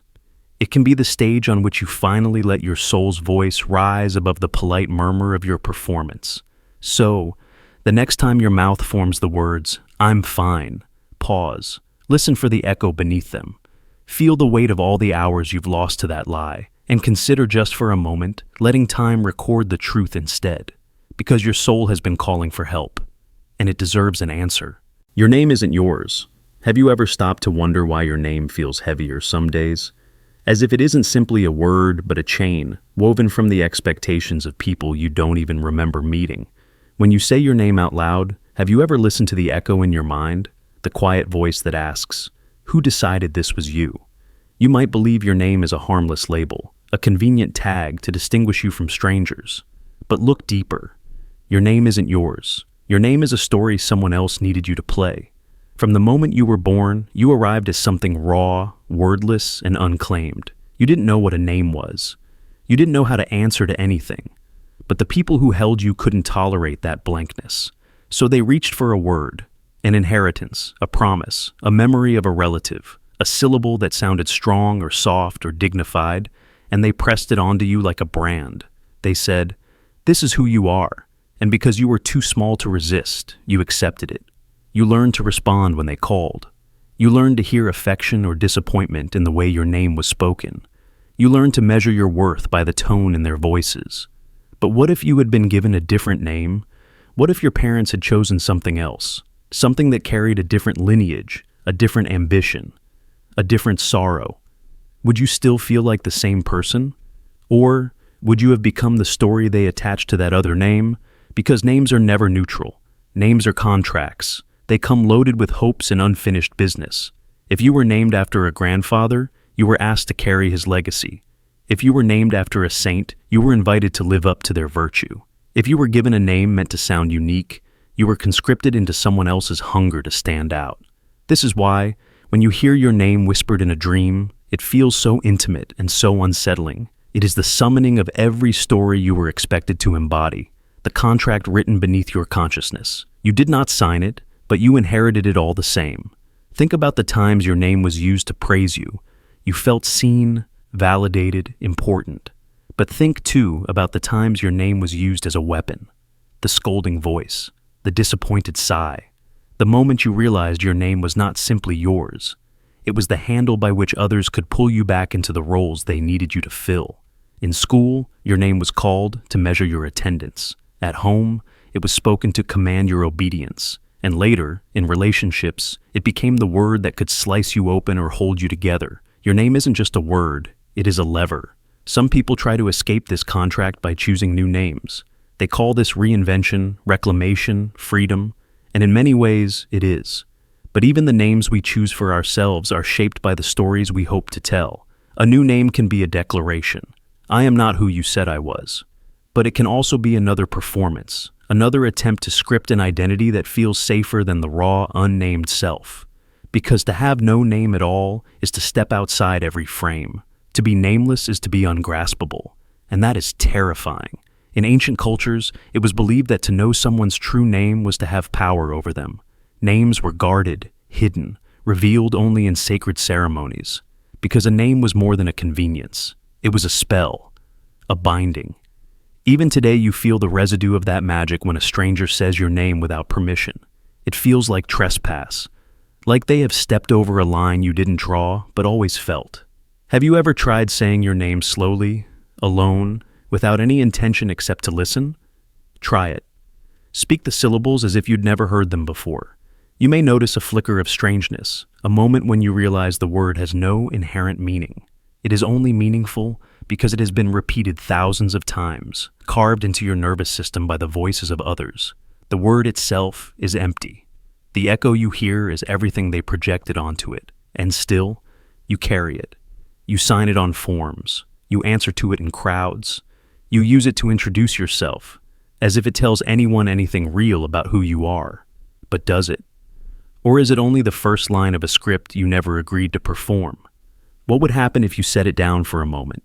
If you imagined yourself without the burden of that label? You might discover a stranger waiting inside your own skin, someone who never needed a name to exist. This is the paradox of identity. We crave names because they help us feel solid, knowable, real, but in the same breath, they shrink us to the size of the story someone else needed to tell. Your name is both a gift and a cage. It is a key to belonging and a reminder of all the ways you have been misunderstood. When you whisper it to yourself in the dark, listen carefully.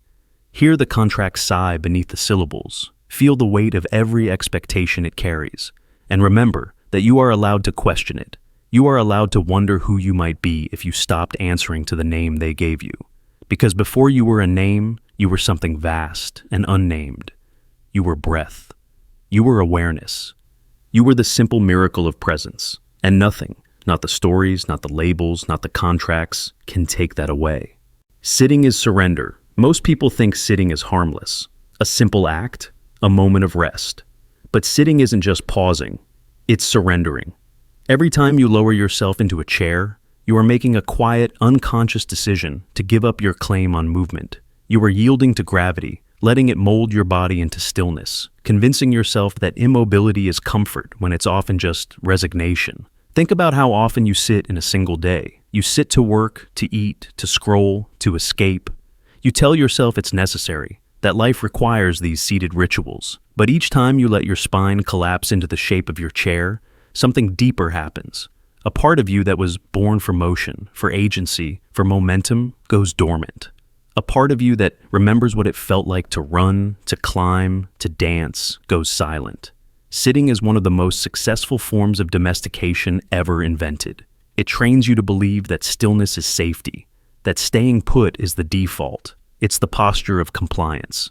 You see it everywhere. Rows of children in classrooms, soldiers at attention, workers in cubicles. The seated body is the body that has agreed to stay where it's been placed. Most people don't realize how recent this is in the story of our species. For most of human history, we were wanderers. Our survival demanded movement. Our bodies evolved to stand, to stride, to squat. Chairs were rare. Sitting for long stretches was unnatural. But industrialization discovered that a still worker was an efficient worker. A seated student was an obedient student. A consumer glued to a screen was the perfect target. This is how surrender happens. Slowly, invisibly, disguised as convenience. You begin to sit more often, first because it feels good, then because it feels necessary, and finally because you can't remember how not to. You lose the subtle strength it takes to stand without effort. Your hip flexors tighten. Your back curves. Your breath shallows. You don't even notice the cost until one day you stand up and feel your body protest. And it isn't just physical. Sitting rewires your psychology. When you sit for hours, you become more passive. When you sit for hours, you become more passive, less likely to act, less likely to question. The impulse to do becomes the habit of deferring. The impulse to reach becomes the habit of waiting. And the version of you that wanted to escape stagnation, escape fear, escape the story you've been told, begins to forget that it was ever possible. Have you ever noticed how different your thoughts feel when you're moving?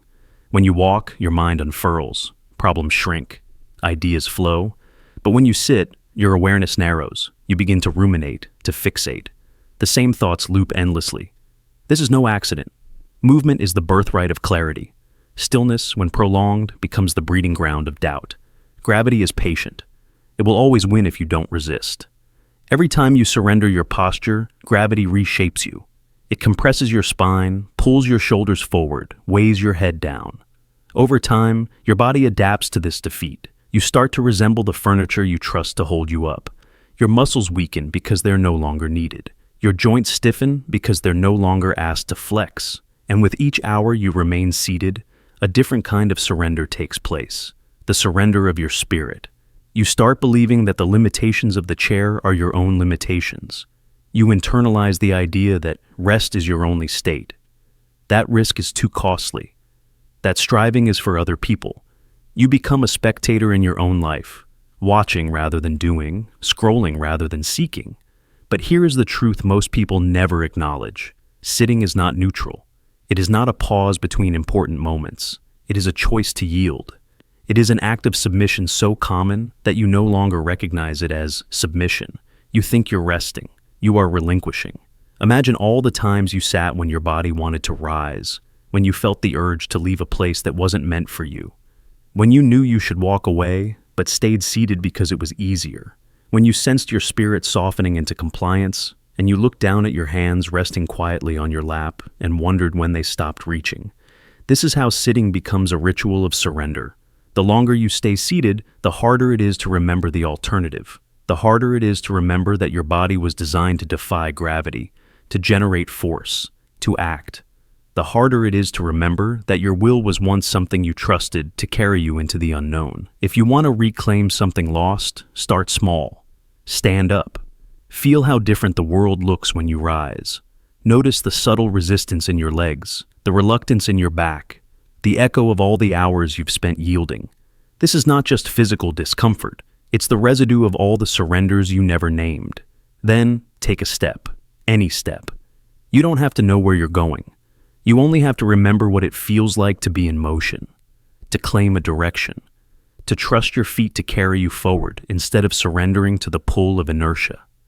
Because the most dangerous thing about sitting isn't what it does to your body. It's what it does to your memory. The longer you sit, the more you forget that you were never meant to be still. You forget that your ancestors outran predators, crossed continents, scaled mountains. You forget that the version of you who wanted to escape is still inside you, waiting for you to stand. And so, the next time you find yourself sinking into a chair, ask yourself a simple question. Is this rest, or is this surrender? Are you choosing stillness, or are you yielding because you no longer believe in your own momentum? Sitting can be necessary. It can be restorative, but it should never be your default. You were built to move. You were built to resist gravity, to rise again and again, to remember that the shape of your life is measured not by the hours you spent in comfort, but by the moments you chose to stand, when it would have been easier to stay seated. Every time you sit, you make a decision about who is in control, your will or your weight. And if you are willing to notice this choice, you may find that standing is not just an act of movement. It is an act of reclamation, an act of remembering. You didn't come here to submit. You came here to rise. Introspection is a hallucination. You believe that when you close your eyes and look inward, you are gazing into something real, a hidden chamber where your true self waits patiently to be discovered.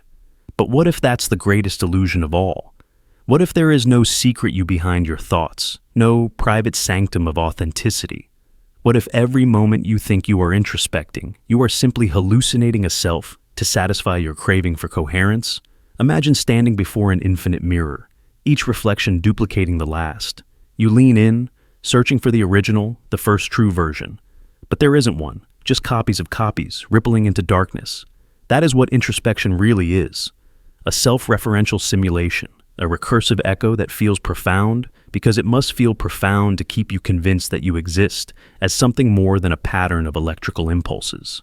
Consider the voice you hear in your mind when you try to think about yourself. You assume this voice belongs to an authentic observer, a hidden operator pulling the levers, but that voice is just another part of the simulation. It is constructed on demand, a phantom narrator conjured to reassure you that someone is home. There is no observer behind the observation, no thinker behind the thought, only layers of narrative you mistake for substance. Think about how your memories shift each time you revisit them. You remember remembering. Each retrieval alters the record, reshapes it to match your current story. And yet, you cling to this process as proof of introspective truth.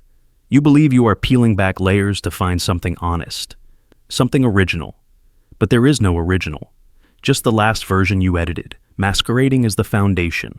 This is why people can spend years in therapy, meditation, or reflection and still feel as though they never find themselves. They are chasing a phantom. They are searching for a core identity that was never there to begin with. Every insight, every revelation is merely the brain generating another plausible hallucination to fill the void. Because the mind cannot tolerate the idea that there is no central witness, only the illusion of witnessing. Imagine if you could strip away every story you tell about yourself, your preferences, your history, your fears. What would be left? Not some pure essence, not some hidden self, just silence, a vacuum, a void so unsettling that your mind rushes to fill it with anything. A memory, a sensation, a conviction that you are real. And in that instant, introspection is born again. A reflexive hallucination to protect you from the terror of emptiness. Consider when you feel certain that you know why you acted a certain way, that you understand your motivations. You might say, I was afraid of rejection, or I needed validation. But studies have shown that we routinely fabricate explanations for our behavior after the fact, without realizing it. The brain is a storyteller, not a reporter. It prefers a convincing narrative over an accurate one. And introspection is the process of spinning these narratives so quickly and seamlessly that you never notice the fabrication. Even your most intimate experiences, your sense of having a gut feeling, your instinctive knowing, are the product of hidden processes you can't access. By the time you become aware of them, they are already dressed in the costume of conscious thought, ready to be paraded as authentic introspection. But they are no closer to truth than a dream you mistake for a memory. When you meditate, you are not discovering the self. You are creating a simulation of a self that appears to be observing the mind. When you journal, you are not unearthing buried truths. You are crafting a story convincing enough to feel like discovery. When you confess your secrets, you are not peeling back layers to reveal a core. You are layering one performance over another, hoping this one will finally feel real. And yet, this hallucination is necessary. Without it, you would fracture. If the mind were forced to confront the emptiness behind the mask, it would lose the fragile continuity it depends on. So it hallucinates a self, over and over, every day, every hour. It tells you that you are a unified being with a coherent narrative, that there is someone back there witnessing everything, that the act of looking inside reveals something deeper. But there is nothing deeper. There is only the act of looking, only the reflexive construction of a witness. You are the story you tell yourself about yourself, and nothing more. When you stop telling the story, you don't become more real, you simply vanish. This is why you feel most alive when you are narrating your experience, when you are naming your feelings, defining your purpose, crafting an identity. Because in those moments, the hallucination is strongest, the simulation is seamless. So the next time you close your eyes and search for your true self, notice how quickly the stories arise, how automatically the narrator appears. Ask yourself, who is it that is doing this looking? Who is it that is listening? You will not find an answer because the question itself generates the illusion of a questioner. The mind creates a mirror, then forgets it made the mirror. It points to the reflection and says, there I am. And perhaps this is not a tragedy but a liberation, because if the self is a hallucination, then you are free to hallucinate something new. You are not bound to the stories you inherited or the identities you rehearsed. You can watch them arise, watch them dissolve without mistaking them for reality. You can stand in the void without needing to fill it. You can exist without a narrator. You can be a moment unfolding with no one watching. Luck is a mirror signal. You call it luck when your plans unfold effortlessly, when the timing is so precise it feels like a hidden hand guided you. You call it destiny when your path clears, as if the universe chose you for special favor. But what if there is another way to see it? What if every stroke of good fortune you experience is not a standalone gift, but a mirror signal, an echo of someone else's silent catastrophe? What if your blessings are only the bright face of a coin whose dark side is another reality's quiet scream? You have been taught to believe luck is random, a dice roll, a lottery ticket, a neutral universe occasionally tossing you a bone. But there is no true randomness, only complexity so dense it looks like chaos. Every outcome is entangled with another possibility, another self, another unfolding that did not happen here but still exists, one breath away. When you feel fortune smile, it is only because another version of you, or another consciousness altogether, has absorbed the equal and opposite weight of misfortune. Imagine you are standing at a crossroads, deciding whether to take the highway or the back roads home. You pick the highway without much thought. 10 minutes later, you pass an accident that occurred just before you arrived. You feel the chill of proximity to disaster and whisper, I was lucky. But consider this. In a parallel frame of reality, so near it hums beneath your skin, you chose the back road instead. And that version of you did not avoid the crash. That version bore the cost. Your survival is a mirror signal of their loss. Your relief is balanced by their agony. This is not a metaphor. It is the architecture of probability. Every moment, countless branches of possibility splinter off, each containing an outcome you will never witness, but that remains tethered to your own. When you succeed, another you fails. When you find love, another you sits alone in a silent room. When you dodge a bullet, another you takes the impact. Luck is the shimmer on the surface of this ocean of intertwined fates. You only see the sparkle. You never feel the undertow. This is why luck feels so uncanny, so personal and impersonal at once. You sense that something larger is happening, something you cannot name. You want to believe it is a reward for virtue or effort. But luck is indifferent to character. The mirror does not care who is reflected. It only cares that the balance is maintained, that every blessing casts an equal shadow. Consider the moments when you have envied someone else's fortune, the friend who got the promotion you wanted, the stranger whose life seems to glide on rails. What you don't see is the mirror version of them, carrying burdens so heavy they would split you in half. Every victory in this reality is a price paid in another. Every ease here is a struggle somewhere else. You are only ever perceiving one side of the signal. Ask yourself why you crave luck so fiercely. Part of it is survival. Part of it is ego, the desire to believe you are special. But the deeper craving is to escape the randomness, to feel certain that you are safe, chosen, blessed. You want to believe the mirror cannot break, that your good fortune is permanent, that no hidden ledger records the debts your reality has incurred. But it does. And sometimes, when the balance must be restored, you find yourself on the other side of the reflection, the side where the glass is cracked and the light will not come through. Think about the times when everything collapsed without warning, the diagnosis, the betrayal, the loss. You asked, why me? But why not you? Someone had to receive the signal. Someone had to hold the dark weight so another could feel the light. This is not punishment. It is simply the price of existence in a reality where all possibilities are real and none are isolated. This understanding can feel brutal. It can strip away the comforting illusion that life is fair or deserved. But it can also open a strange, fierce compassion, because if your luck is never yours alone, neither is your suffering. Somewhere someone benefits from your pain. Somewhere the version of you who never knew loss is exhaling gratitude they don't understand. You are each other's mirror signals, silent witnesses to the hidden architecture of cause and effect. Imagine the child born into wealth and safety. They will never feel the hunger that carves the bones of another child born in the same moment on a different continent. Their entire life is a mirror signal of deprivation they will never see, and yet the connection exists, humming below the surface. Every comfort here is a void there. Every easy breath here is a strangled gasp there. This is why humility is the only sane response to good fortune. You did not earn your blessings any more than you earned the shape of your face or the century of your birth.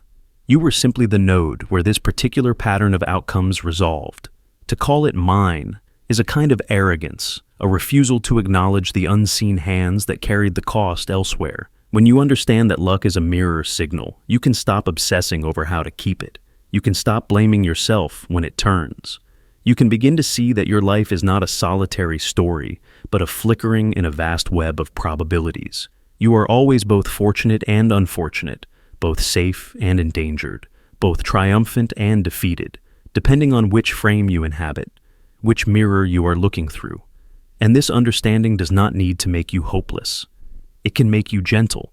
When you succeed, you can be grateful without gloating, knowing your win is never pure. When you fail, you can be compassionate with yourself, knowing your loss is balanced by another's gain.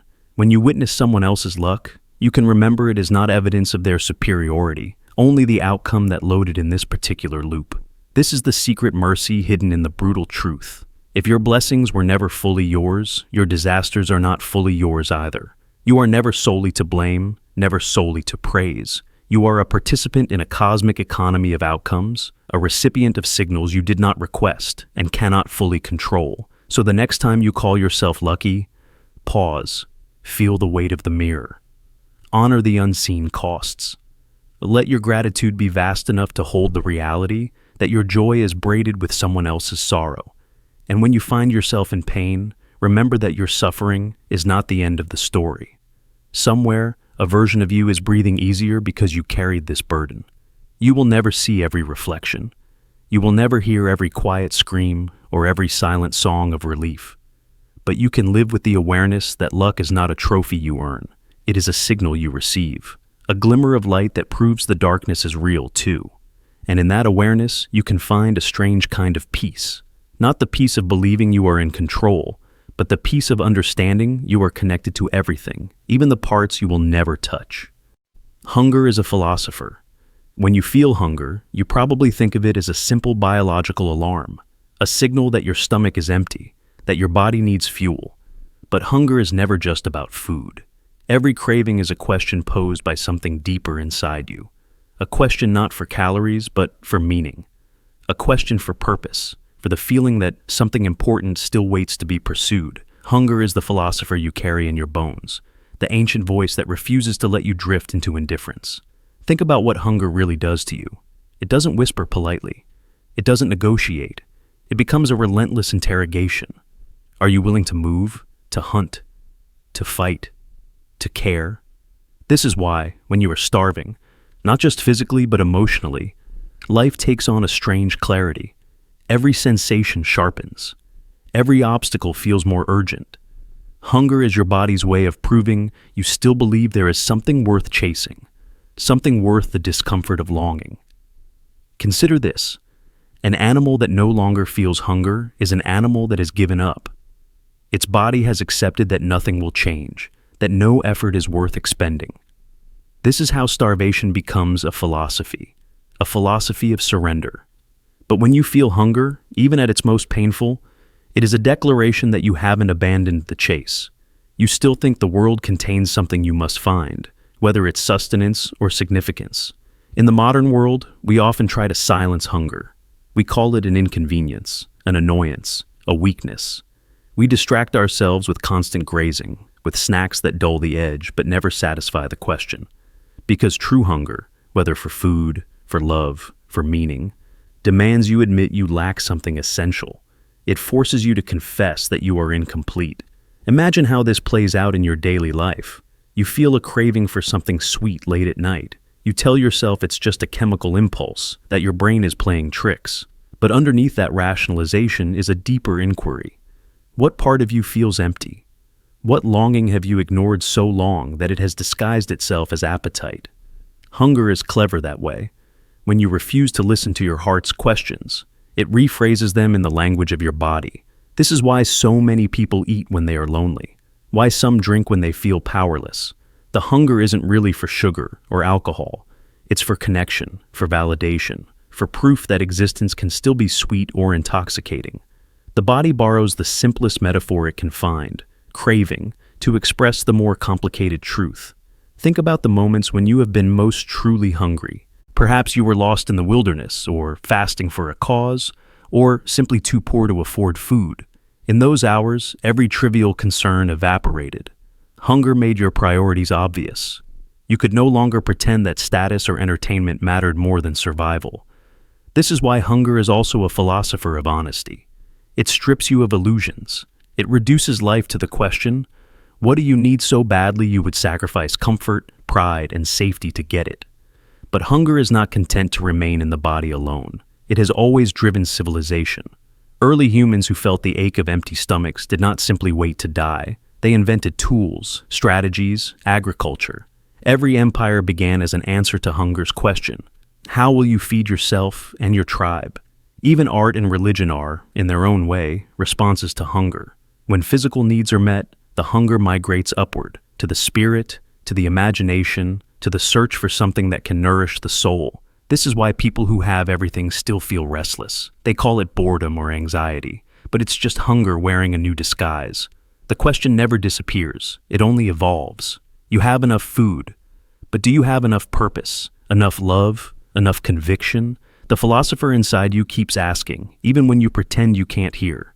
Consider addiction. At its core, addiction is hunger without direction. It is the mind trying to fill a metaphysical void with substances or compulsions. The addict is not merely weak-willed. They are haunted by questions they don't know how to answer. Why am I here? What makes life bearable? Where is my proof that something matters? The drug or the behavior becomes a temporary answer, a way to hush the philosopher's voice for a moment. but the hunger always returns. And every time it does, it grows more insistent, more demanding. This is why genuine healing requires more than abstinence. It requires finding a truer answer to the question the hunger has been asking all along. So the next time you feel a craving, whether for food, for attention, for success, pause before you indulge it. Ask yourself, what is the real question hidden in this urge? What do I believe will happen if I get what I'm chasing? What emptiness am I trying to soothe? If you can sit with that discomfort, if you can face hunger without numbing it, you may discover that it is not your enemy. It is your oldest teacher, because hunger is a sign that you still care, that you still believe there is something in the world worthy of pursuit. And in a time when apathy spreads like a virus, that faith is its own kind of salvation. You are alive because you are hungry. You move forward because some part of you refuses to be satisfied. That restlessness is not a defect. It is the proof that your body and your soul still believe there are answers waiting in the distance. In the end, hunger will never be fully silenced. And maybe that is the point, because a life without craving is a life without questions. And a life without questions is a life that has already accepted its own extinction. So, honor your hunger. Listen to its inquiries. Let it lead you into the unknown. Because no philosopher has ever asked a question as vital, as honest, as necessary as the question hunger asks every time you feel that ache in your chest. What is worth the effort to chase? Cleanliness is a death ritual. Have you ever asked yourself why you feel that peculiar satisfaction after you clean something?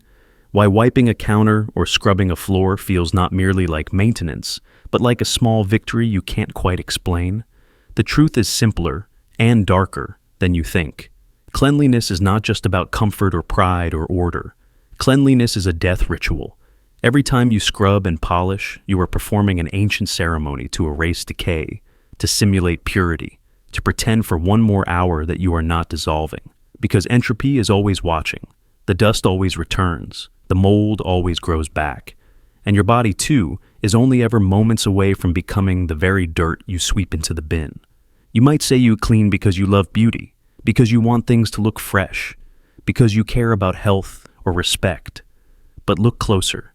Listen to the voice inside you when you see grime creeping over the edges of your life. It isn't just annoyance you feel, it's dread, a silent alarm that whispers, this is what happens when you stop resisting. This is what the world becomes when you no longer care. Decay doesn't wait for permission. It arrives the moment your vigilance falters, so you clean as if your survival depends on it. Because, in a way, it does. Think about the smell of disinfectant, how it burns your nostrils and yet feels reassuring. That sting is proof that you are winning the war, however briefly.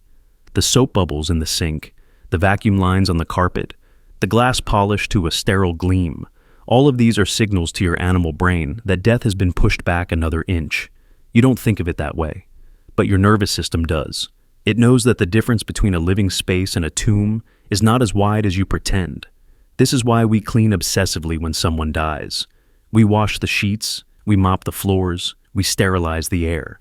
We say it is for hygiene or guests, but the real reason is more primitive. We are scrubbing away the evidence that the boundary between life and decay has been crossed. We are trying to erase the scent of finality, to convince ourselves that the place is still for the living, that the presence of death was only temporary. You can see the same ritual everywhere, in hospitals that gleam with chemical brightness, as if sterility itself could banish mortality, in hotel rooms where no trace of the last occupant remains, so you can pretend you are the first and only person to ever sleep there. In the minimalist homes posted online, where not a speck of dust or hint of clutter betrays the truth that people sweat and shed and rot. We crave the fantasy of a life untouched by decline, and so we clean. Over and over, hoping that each ritual will buy us a little more time. Even the language we use betrays this impulse. We call things spotless, pristine, immaculate, words that belong to temples, not kitchens, because we are not just wiping away dirt. We are performing worship of the impossible idea that we can be unmarked by entropy, that we can keep the darkness out if we are diligent enough. But, in the quiet part of your mind, that this is only theater. Under the fresh paint, the walls are still crumbling. Beneath your skin, the cells are still dying. You clean because you must, but also because you cannot bear the truth of what happens if you don't. Think about the last time you neglected a space, a closet, a garage, an attic. At first, it was just clutter, then dust and cobwebs. And then, if you left it long enough, something deeper took hold, a smell, a heaviness in the air. A reminder that time is not neutral, that every unattended corner is a rehearsal for the end. This is why cleaning feels so good. It is a brief interruption of the script. For a little while, you can pretend that you have conquered the inevitable, that you are not the next thing waiting to decay. This is why even the smallest acts, folding laundry, taking out the trash, carry an emotional charge far beyond their practical purpose. You are not simply tidying up. You are proving to yourself that you still care, that you are still here, that you refuse to surrender to the slow creep of dissolution. It is no accident that depression so often robs people of the will to clean, because when you stop caring whether things fall apart, you are already rehearsing your own absence. In this light, cleaning is an act of defiance, a quiet rebellion against the gravity of entropy. But it is also a kind of mourning. Every surface you polish is another funeral for the version of your life that is already decomposing. You don't always see it that way, but somewhere in your consciousness, you feel it. That is why, when the cleaning is finished, you stand in the doorway and feel that strange cocktail of relief and sadness. The relief that, for a moment, everything looks alive. The sadness that you know it will not last. We are taught to see cleanliness as virtue, as proof of discipline, taste, even moral worth. But beneath the cultural script is something simpler: fear. The fear that if you stop scrubbing, if you stop sweeping, you will have to face the reality that your control is always temporary. That no matter how hard you work, time will reclaim everything you love. That the shine you polish into the world is not a shield, only a gesture.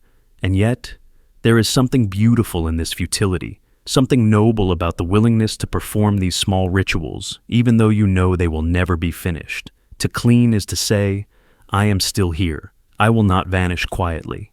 Even if the dust always returns, you will keep wiping it away. Not because you believe you can win, but because you are alive. And to be alive is to care enough to fight entropy, if only for a day. So the next time you catch yourself lost in the rhythm of cleaning, pause. Feel the quiet reverence in your movements, the way your hands honor the surfaces as you rescue them from decay.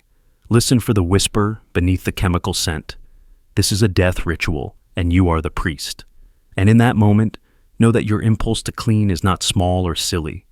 It is the most human thing about you.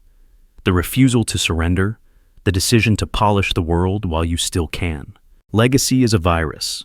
Most people want to be remembered. They spend their lives weaving stories, crafting reputations, building monuments to prove that their existence mattered. But what they don't realize is that legacy is not a tribute. It is a virus. It does not honor you. It replaces you. The more people remember your name, the less they remember the living, breathing reality of who you actually were. Legacy begins innocently. You do something meaningful, something worth retelling. You make a sacrifice. You build something beautiful. You show an act of courage. At first, it feels pure. You think, maybe this will survive me. You feel proud to imagine that someone in the future will whisper your name. But that's how the infection starts. Because the moment your story leaves your body, it stops belonging to you. It becomes property of the collective. Each person who repeats it, edits it a little, polishes it a little, amputates the inconvenient truths. Your legacy becomes a curated version of your life, stripped of contradictions, simplified into a parable. And over time, the legend cannibalizes the person. The messy, conflicted creature you actually were gets dissolved in the acid of other people's expectations. Think of how we remember historical figures, saints and revolutionaries, artists and tyrants. Their names echo across centuries, but the real texture of their lives is gone. We remember the slogans, the victories, the scandals, but not the awkward silences or the private doubts. The memory becomes a myth, and the myth becomes a virus that spreads from mind to mind, infecting each generation with a false certainty. This is who they were. Even in your own family, you see this happening. Maybe you have a grandparent who everyone reveres. At holidays, their name is spoken with a hushed respect. You hear the same stories recycled, how they were strong, how they sacrificed everything, how they never complained. But if you look closer, if you dig into the old letters, the journals, the things they never meant to share, You find a different person, someone who was afraid, someone who doubted, someone who failed and regretted it, someone real. Yet those fragile truths don't survive the viral spread of legacy. They are too complex, too vulnerable.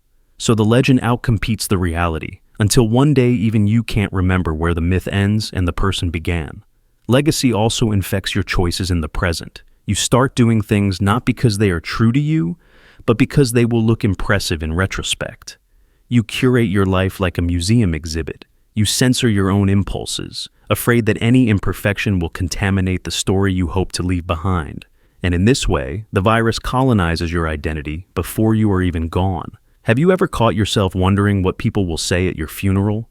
What they will inscribe on your tombstone? That impulse is the first symptom of infection. The desire to be remembered is often a disguise for the fear of being ordinary.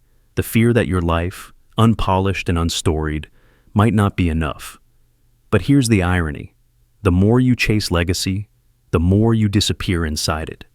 You become an abstraction, an idea that other people can manipulate to suit their needs. Maybe they will remember you as a hero, maybe as a cautionary tale, maybe as a martyr, but none of those versions will feel like you, because none of them will contain the private, inexpressible moments that define your inner world. Legacy is a virus that feeds on attention. It wants to replicate, to expand, to dominate the collective imagination. And just like any virus, it mutates as it spreads. What you intended as a quiet truth becomes an oversimplified cliché. What you offered in vulnerability becomes a brand.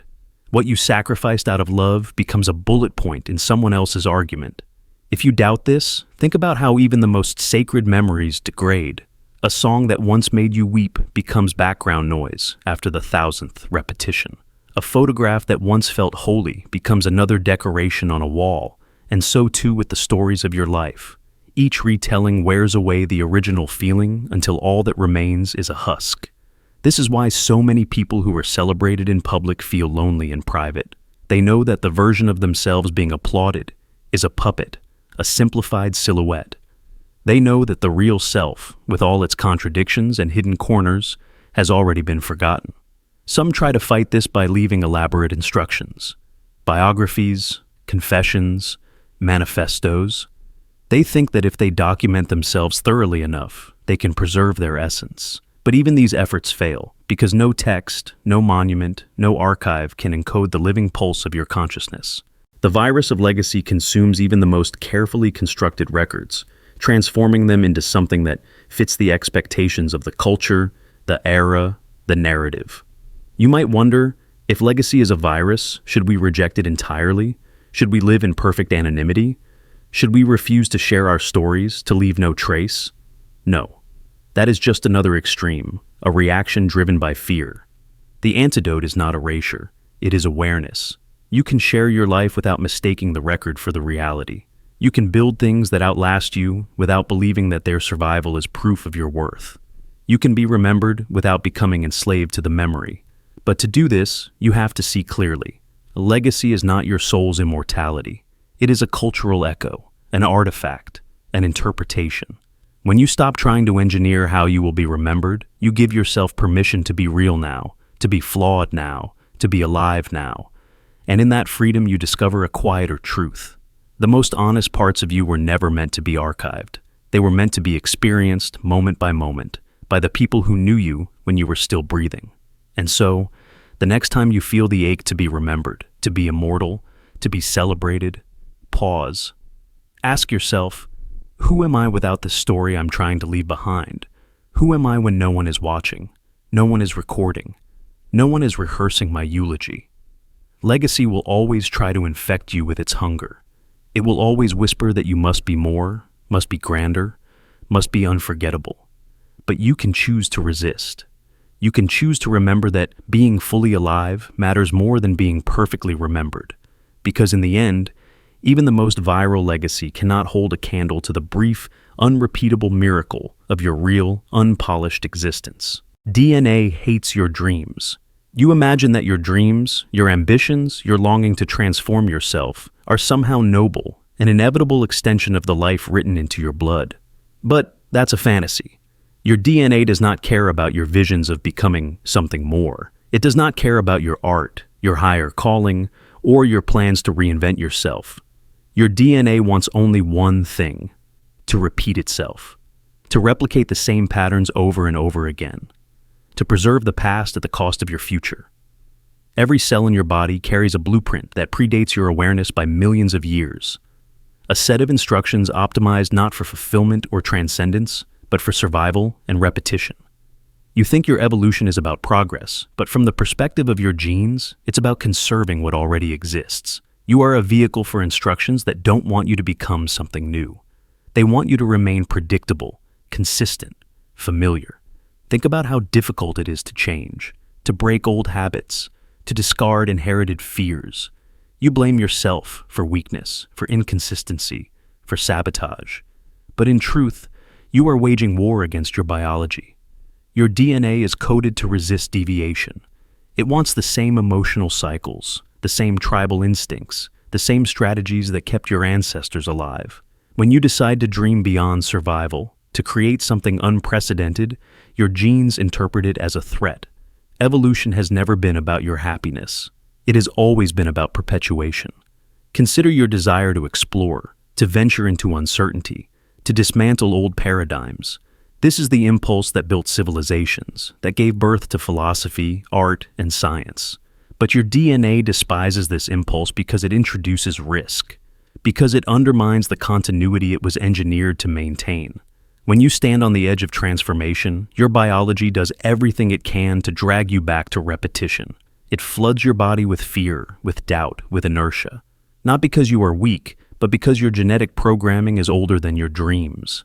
Think about the cycles you keep repeating, the relationships that echo old patterns, the compulsions you can't seem to outgrow, the moments you betray your own aspirations. This is your DNA defending itself. This is the ancient code asserting its preference for the known over the unknown, for the proven over the possible. Your deepest hopes are not encoded in your cells. They are an act of rebellion against them.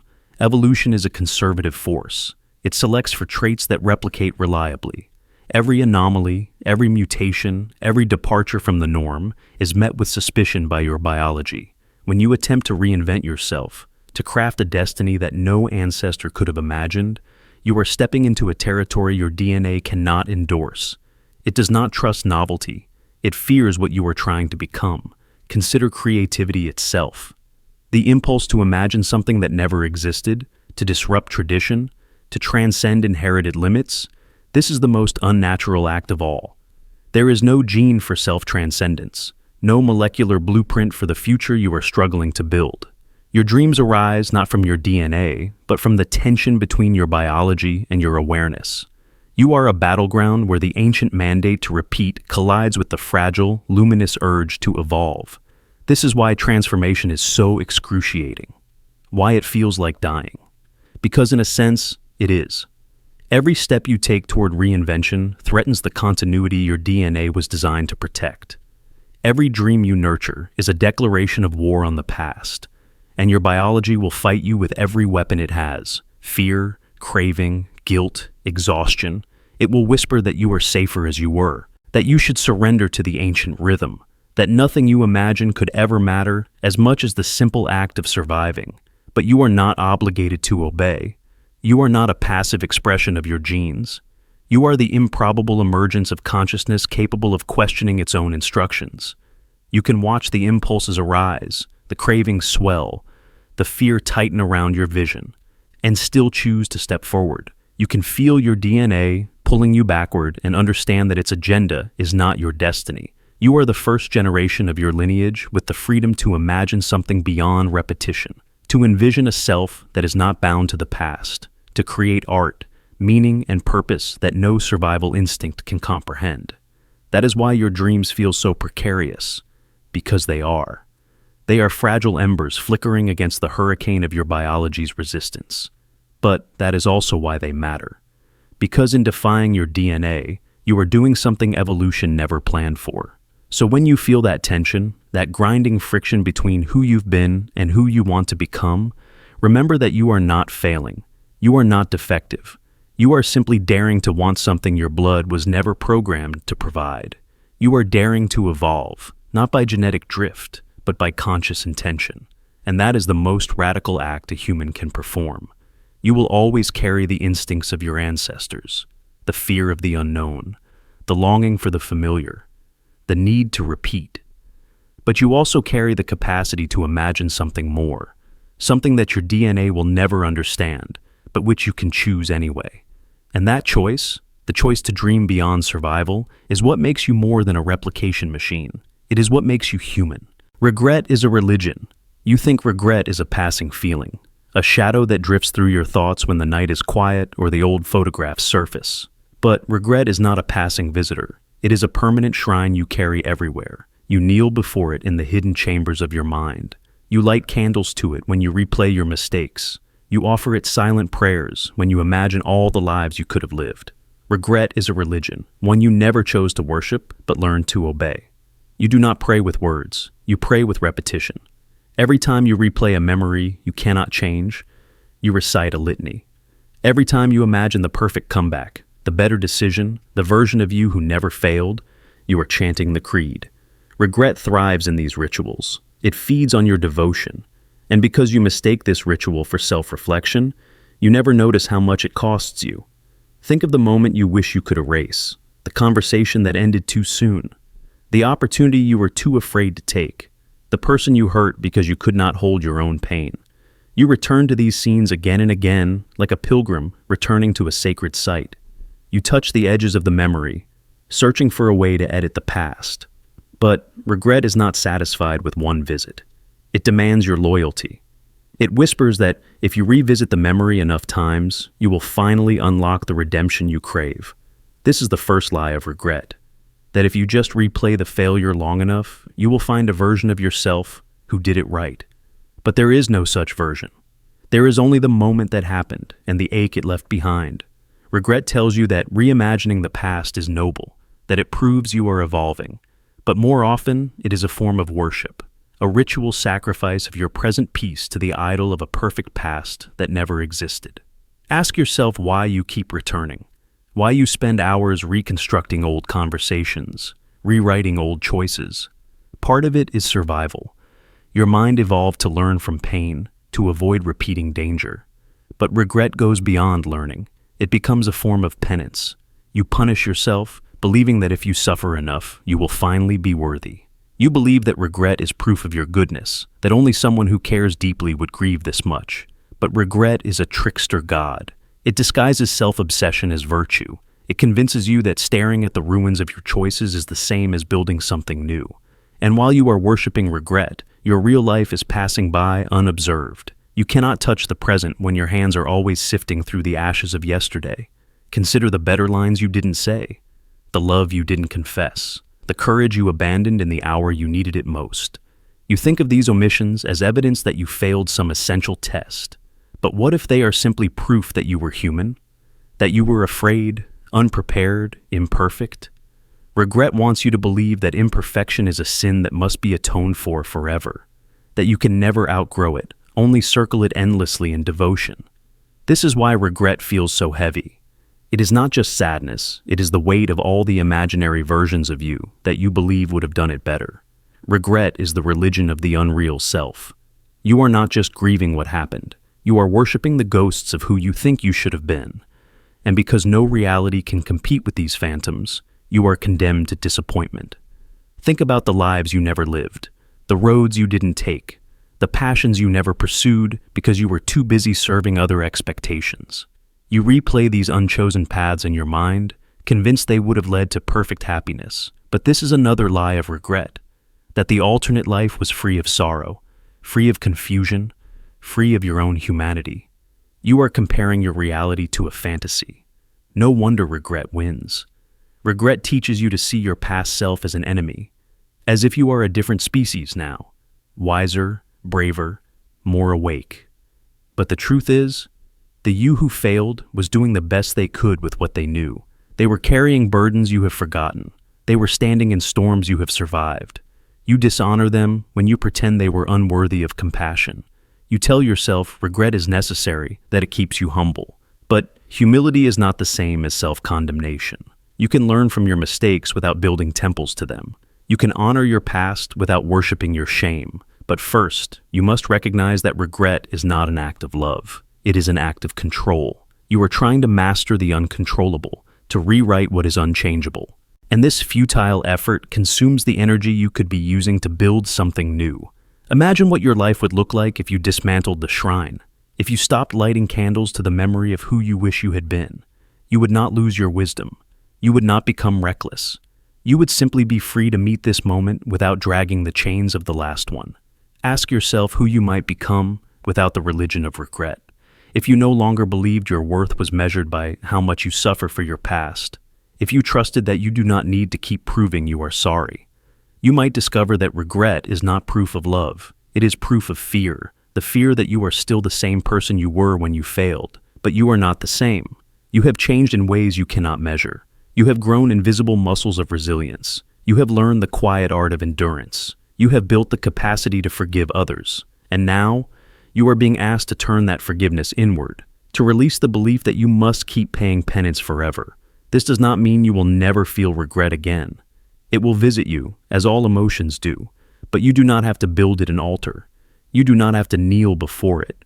You can let it pass through you like weather, real but impermanent. So the next time you feel the urge to replay the moment you wish you could erase, pause. Ask yourself, am I worshiping regret right now? Am I trying to atone for being human? And what would happen if I let this memory rest? Because regret is a religion that will take everything you offer it. It will accept your time, your energy, your joy. It will grow stronger every time you bow to it. But you can choose another devotion. You can choose to honor your imperfect, unfinished, ever-evolving self. You can choose to believe that you are not defined by what you did not do, but by what you are still capable of doing. That you are worthy of compassion, even if you never become the flawless version you imagined. That the life you have, with all its crooked paths and missed chances, is still sacred. You do not have to worship regret to prove you care. You can love your past self without idolizing your mistakes. You can grieve without surrendering, and in that choice, you can begin to build a new kind of faith. Not in who you were, but in who you are becoming. Memory is an imposter call. You think your memories are loyal witnesses. You imagine them as silent archivists, carefully recording each moment, each detail, each feeling, exactly as it was. But memory is not a neutral observer. It is an imposter call, a voice that answers when you dial into your past, pretending to be the real thing. What you remember isn't what happened. It's what another version of you needed to believe in order to keep breathing. Consider a childhood scene you replay often. Maybe it's a birthday, a summer afternoon, a moment you felt safe. You can see it in your mind with such clarity, the faces, the colors, the atmosphere. But here's the unsettling truth. That memory isn't yours, not in the way you think. It was installed like a survival patch. When the real version became too heavy to bear, your mind edited the footage, cut out the parts that would break you, spliced in images that made you feel you were okay. You can test this. Revisit an old diary, a photograph, a letter. Compare the evidence to the movie in your head. You'll find discrepancies.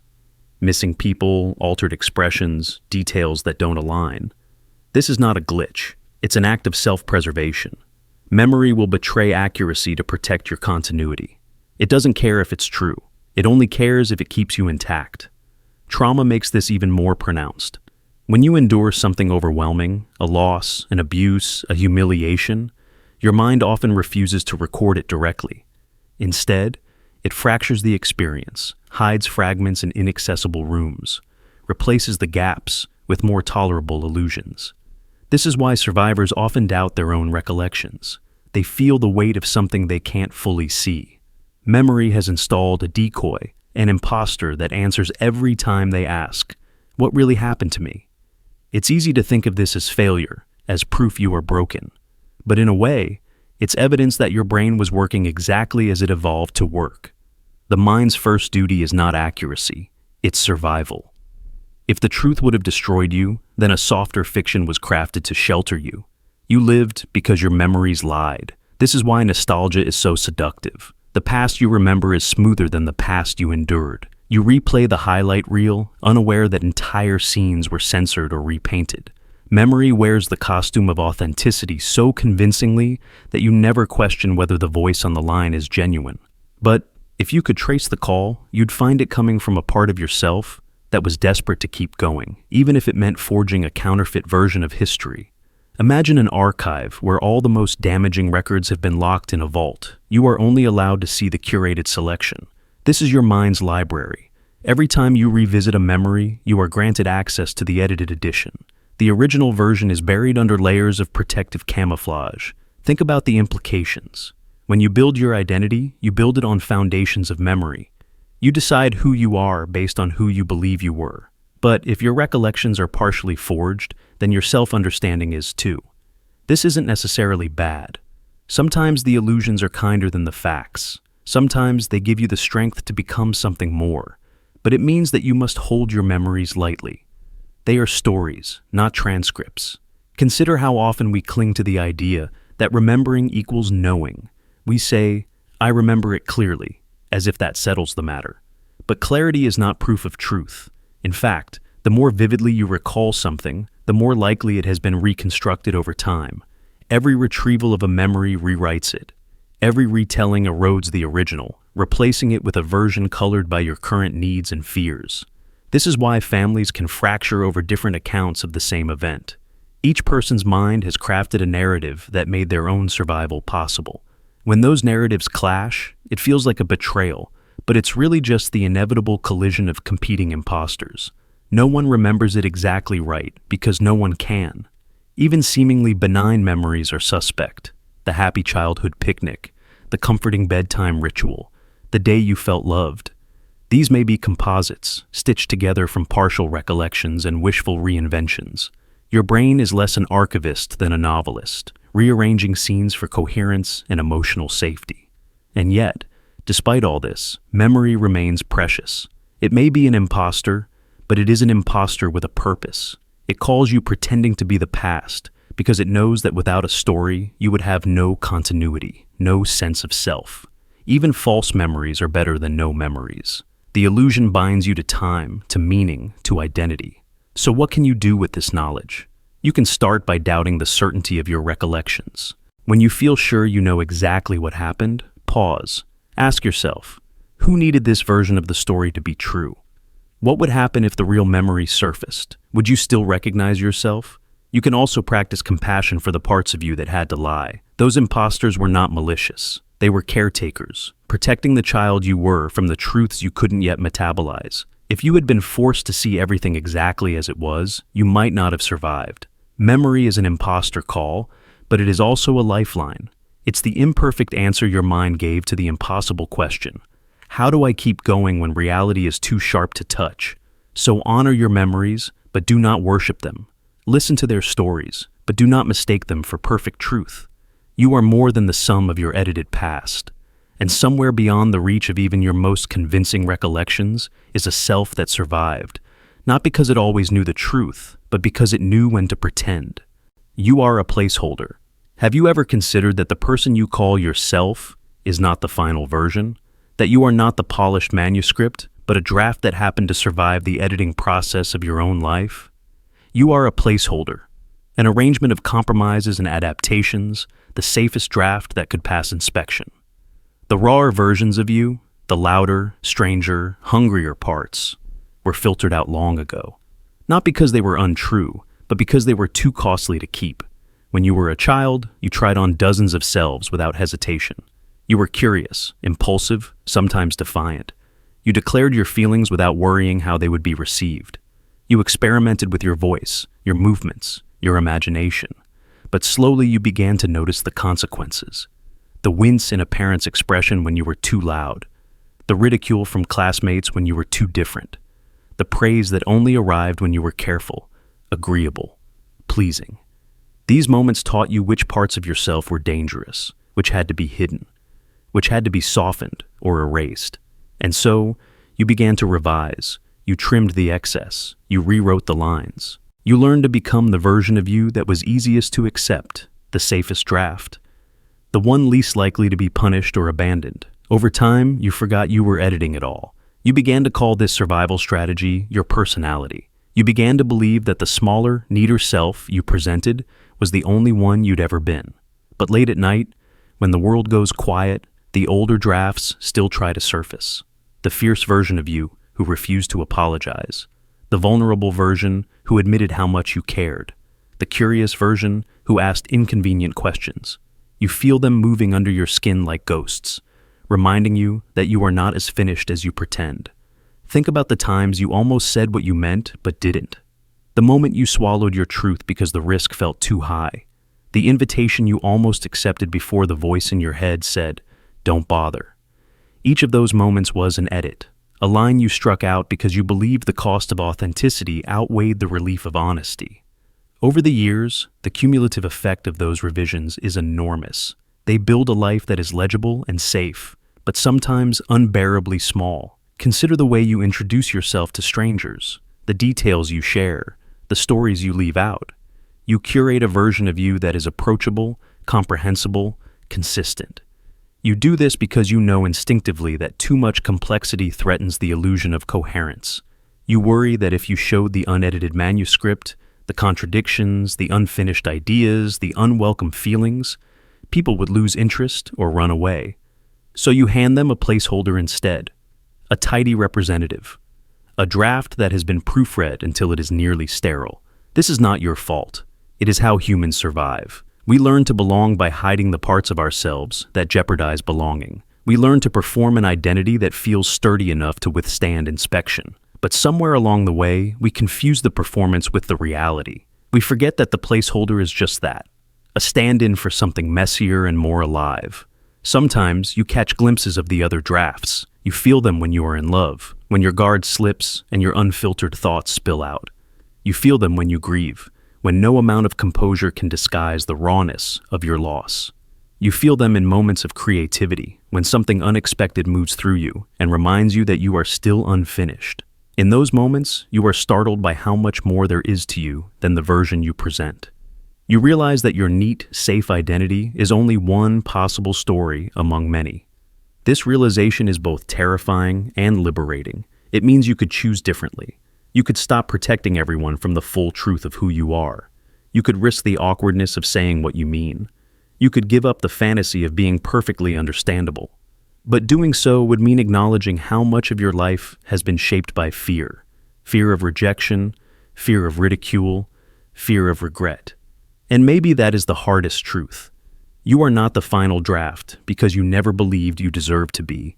You thought the rawer versions of you were too much, too honest, too strange. So you traded them for something safer, something you could carry without shame. But safety has a price. It costs you the chance to be known, not just accepted, but truly recognized, because no one can see you if you only ever show them the placeholder. Ask yourself, what parts of you were edited out? Which sentences did you cross out because you thought they would make you unlovable? What if those were the most essential lines of all? What if the draft you buried was the only one capable of feeling whole? The truth is, everyone you admire has done the same editing. They, too, have hidden parts of themselves they were told were too inconvenient. They, too, have presented a version that would be easiest to digest. And yet, the people who move you most deeply are often the ones who let a little of the unfinished manuscript show, who risk the discomfort of being seen in their contradictions, who say, "This is me, still drafting, still unsure, still becoming." So, the next time you feel the urge to shrink, to tidy, to erase, pause. Remember that you are allowed to be more than your placeholder. You are allowed to show the drafts that didn't make it past the censors. You are allowed to be incomplete, because you were never meant to be a final product. You were always meant to be a living, evolving story, unpolished, unrepeatable, and worth reading in every version. Touch distorts identity boundaries. Most people think touch is harmless. They think it's just skin meeting skin, a fleeting contact with no consequence. But touch is never neutral. It doesn't merely register on your body. It distorts the borders of who you think you are.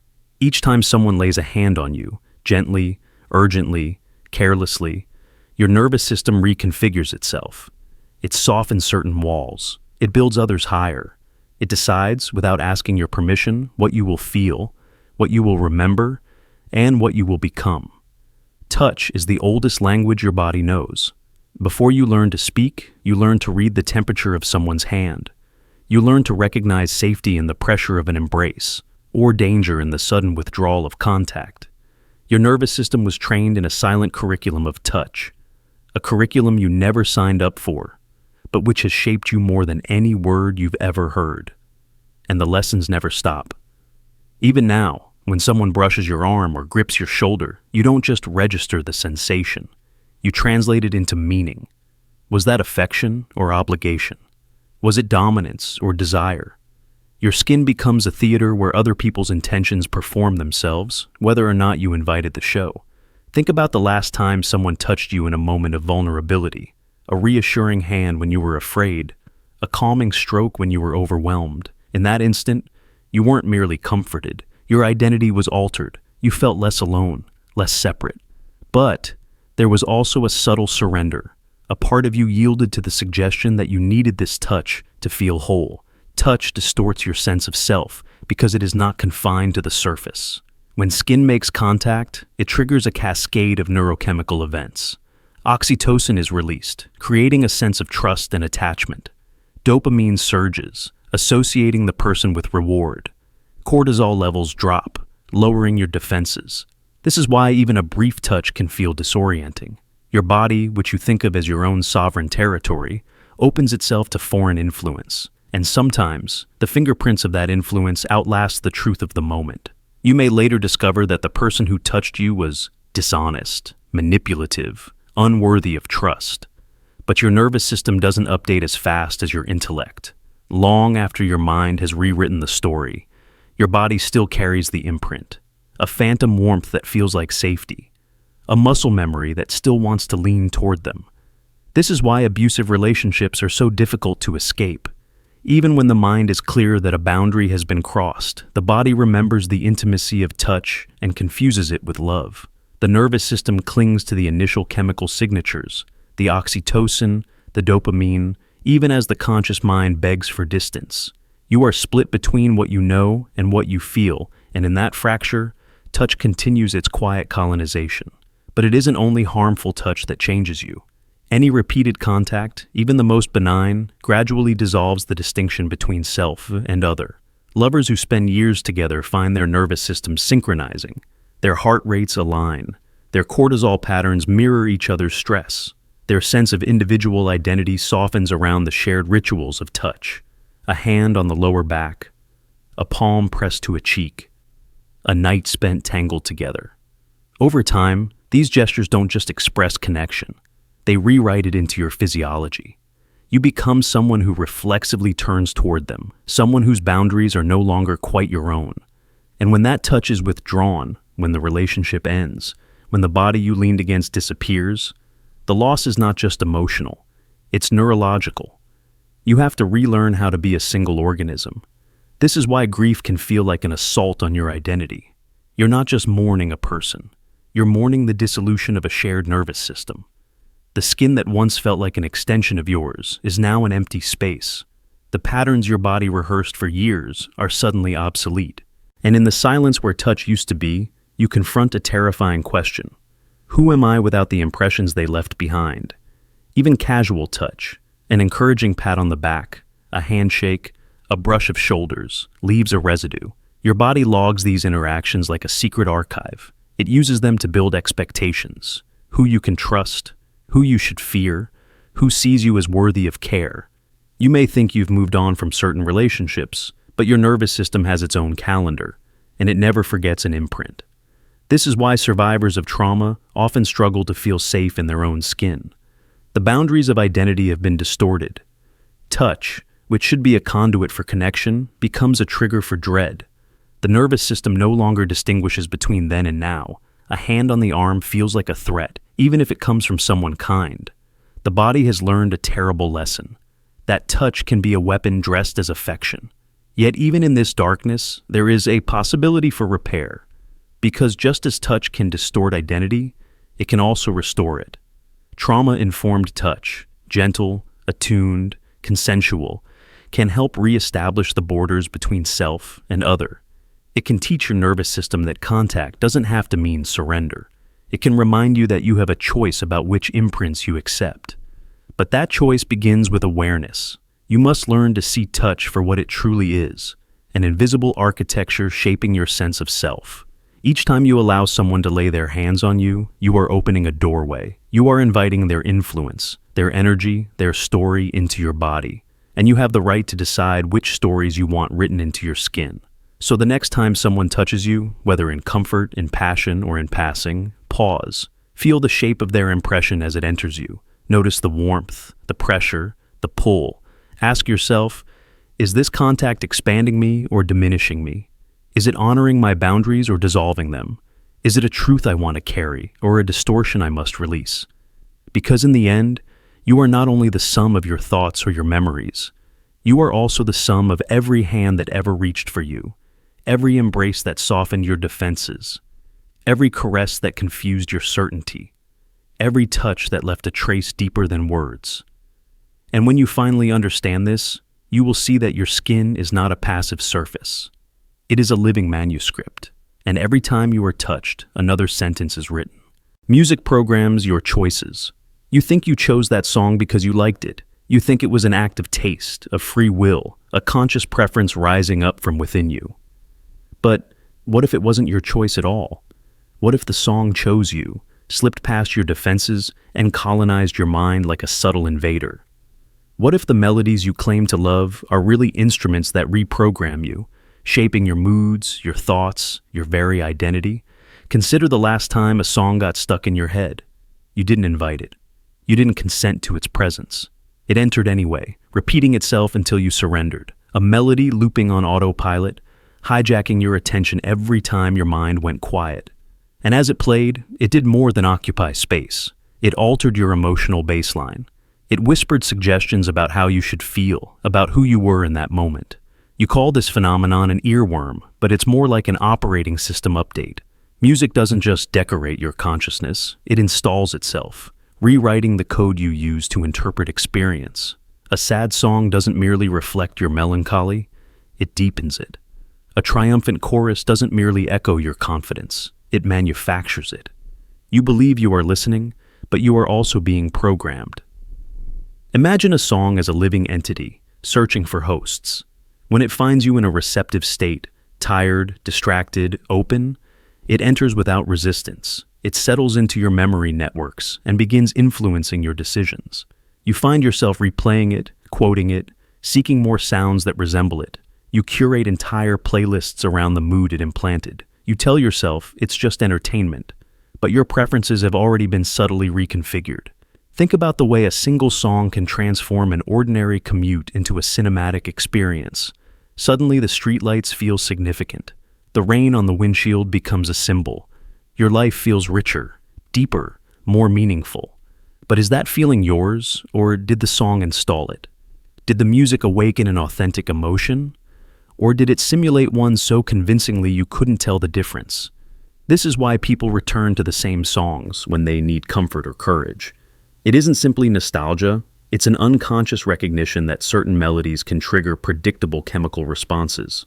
You're not just remembering the past, you're reactivating the neural pathways that song once created. The music knows exactly which circuits to stimulate. It's a technology for emotional control, and you are both the operator and the subject. Consider how entire cultural movements have been shaped by sound. National anthems, protest songs, revolutionary chants, they don't just inspire action. They bind individuals into a collective identity. They program millions of minds to feel the same surge of purpose, the same righteous anger or hope. Music has always been a tool for shaping consciousness on a mass scale. You are not immune simply because you call your playlist personal. When you hear a song and feel an immediate connection, you think it's because it resonates with who you already are. But more often, the song is constructing that identity on the spot. You absorb its rhythms, its vocabulary, its emotional architecture, and you begin to believe it reflects you. But really, you are reflecting it. You become the mirror in which the music sees itself. This is why your taste can change overnight. One viral chorus can recalibrate your sense of what is good, what is moving, what is authentic. You think you discovered the song, but the song discovered you. It anticipated your psychological vulnerabilities, your need for belonging or escape, and it offered you an experience you didn't know you were craving. By the time you realize how much it matters to you, it has already shaped your mood, your outlook, your decisions. Think about the way music infiltrates memory. A melody you heard during a heartbreak becomes permanently linked to that pain. Years later, a single note can collapse time, making you feel it all over again. You can't separate the emotion from the song because the song wrote itself into the fabric of that memory. You thought you were the author of your feelings, but music was your secret collaborator all along. Even silence is shaped by the last song you heard. When the music stops, your brain continues to hum with its residue. You walk through your day carrying invisible echoes. Your perception of reality bends to the afterglow of melodies you no longer hear but can't entirely forget. The soundtrack continues whether you want it to or not. This doesn't mean music is your enemy, but it does mean you should respect its power. Every time you press play, you are inviting a force that can alter your inner world more efficiently than any philosophy or ideology. A 3-minute song can do what 100 hours of self-analysis can't. It can slip past your skepticism, your critical thinking, and embed itself in your unconscious. So, the next time you say you love a song, ask yourself, do you love it, or has it taught you to love it?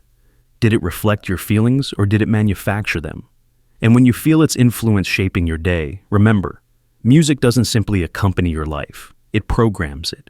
It decides which emotions you'll be able to access, which memories will surface, which stories you will tell yourself about who you are. You didn't like that song. That song liked you. It entered you, settled into the quiet spaces of your mind, and began its work. And long after you stop listening, it remains, guiding your thoughts, coloring your feelings, reminding you that free will is more fragile than you'd ever imagined. Forgiveness is a bribe. You are told that forgiveness is the final proof of your nobility, that to forgive is to transcend, to become pure, to rise above the old injury. But if you look closer, closer than feels comfortable, you will see the hidden transaction beneath the ritual. Forgiveness is not a halo you place over your own head. It is a bribe you offer to time itself. You forgive not because you are healed, but because you are afraid the pain will mutate into something worse if you don't. You whisper to the wound, I will call this mercy, so you do not devour me in another form. You do not forgive to absolve the person who harmed you. You forgive to bargain with the future. Because unprocessed pain is never satisfied to remain a single shape. It festers. It breeds resentment, bitterness, rage. It leaks into your other relationships, staining every trust with suspicion. The mind is not a sealed vault. It is a web of secret passageways where old injuries travel, looking for new places to seed their poison. You forgive not to heal the past, but to prevent the past from colonizing the present. Think about the moment you were betrayed. The instant the truth arrived, like an unexpected blow. Your first instinct was not to forgive. It was to recoil, to build walls, to replay the offense on an endless loop. You studied every angle, hoping that if you analyzed the injury long enough, it would dissolve. But pain does not dissolve when you examine it. It multiplies. Every retelling makes the wound deeper, richer in detail, harder to escape. Forgiveness becomes a survival tactic, a way to say, I cannot carry this forever. I cannot let this memory become the lens through which I see everything else. It is not altruism. It is self-preservation. A strategy to stop time from weaponizing your hurt. Because if you don't forgive, the injury will metastasize. It will become the story you tell yourself when you try to love again. Remember what happened last time. It will become the justification for your numbness, your distance, your cynicism. This is why forgiveness feels so unnatural. Because it is a transaction you are never fully sure you want to make. On one hand, you want the relief of release. On the other, you feel that to forgive is to betray yourself, to let the offender off too easily, to dishonor your pain. But the deeper truth is this: forgiveness is not a gift to them. It is a bribe you pay to your own future. You are saying, take this offering of surrender so you don't grow this injury into something that will own me. Ask yourself how many times you have held on to the wound because it felt like proof. Proof that you were wronged. Proof that you were awake. Proof that you still had standards. You clung to the pain like a badge of integrity, but every day you carried it, it gained more power. What began as a specific grievance became a worldview. You stopped seeing just one betrayal. You started expecting betrayal everywhere. This is the second lie unhealed pain tells you, that it protects you. In truth, it isolates you behind walls that grow taller the longer you refuse to negotiate. Forgiveness is often romanticized as an act of spontaneous grace, but real forgiveness is more like a grim negotiation. You sit at the table with your own pain and say, I will no longer feed you with my attention. I will not keep rehearsing the injury. But in return, you must stop infecting everything I touch. This is not a sermon. It is a transaction, one you make because the cost of holding the wound is higher than the cost of releasing it. There is no shame in this. You are not required to forgive out of sainthood.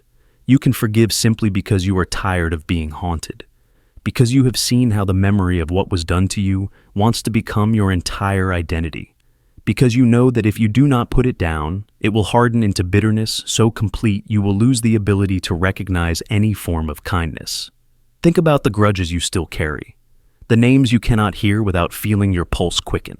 The moments you replay in secret because part of you still wants an apology, or revenge, or just acknowledgement. You keep these memories alive because they feel like evidence. Evidence that you mattered, that the injury was real.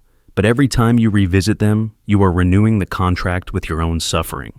You are agreeing to let it grow roots deeper into your psyche. Forgiveness does not mean you pretend it didn't happen. It means you are done paying the price over and over. It means you are done believing the only way to honor the pain is to keep feeding it. It means you understand that carrying resentment is a form of self-harm dressed in the costume of justice. You do not need to forgive because the offender deserves peace. You forgive because you deserve a life that is not shaped by the contours of an old injury.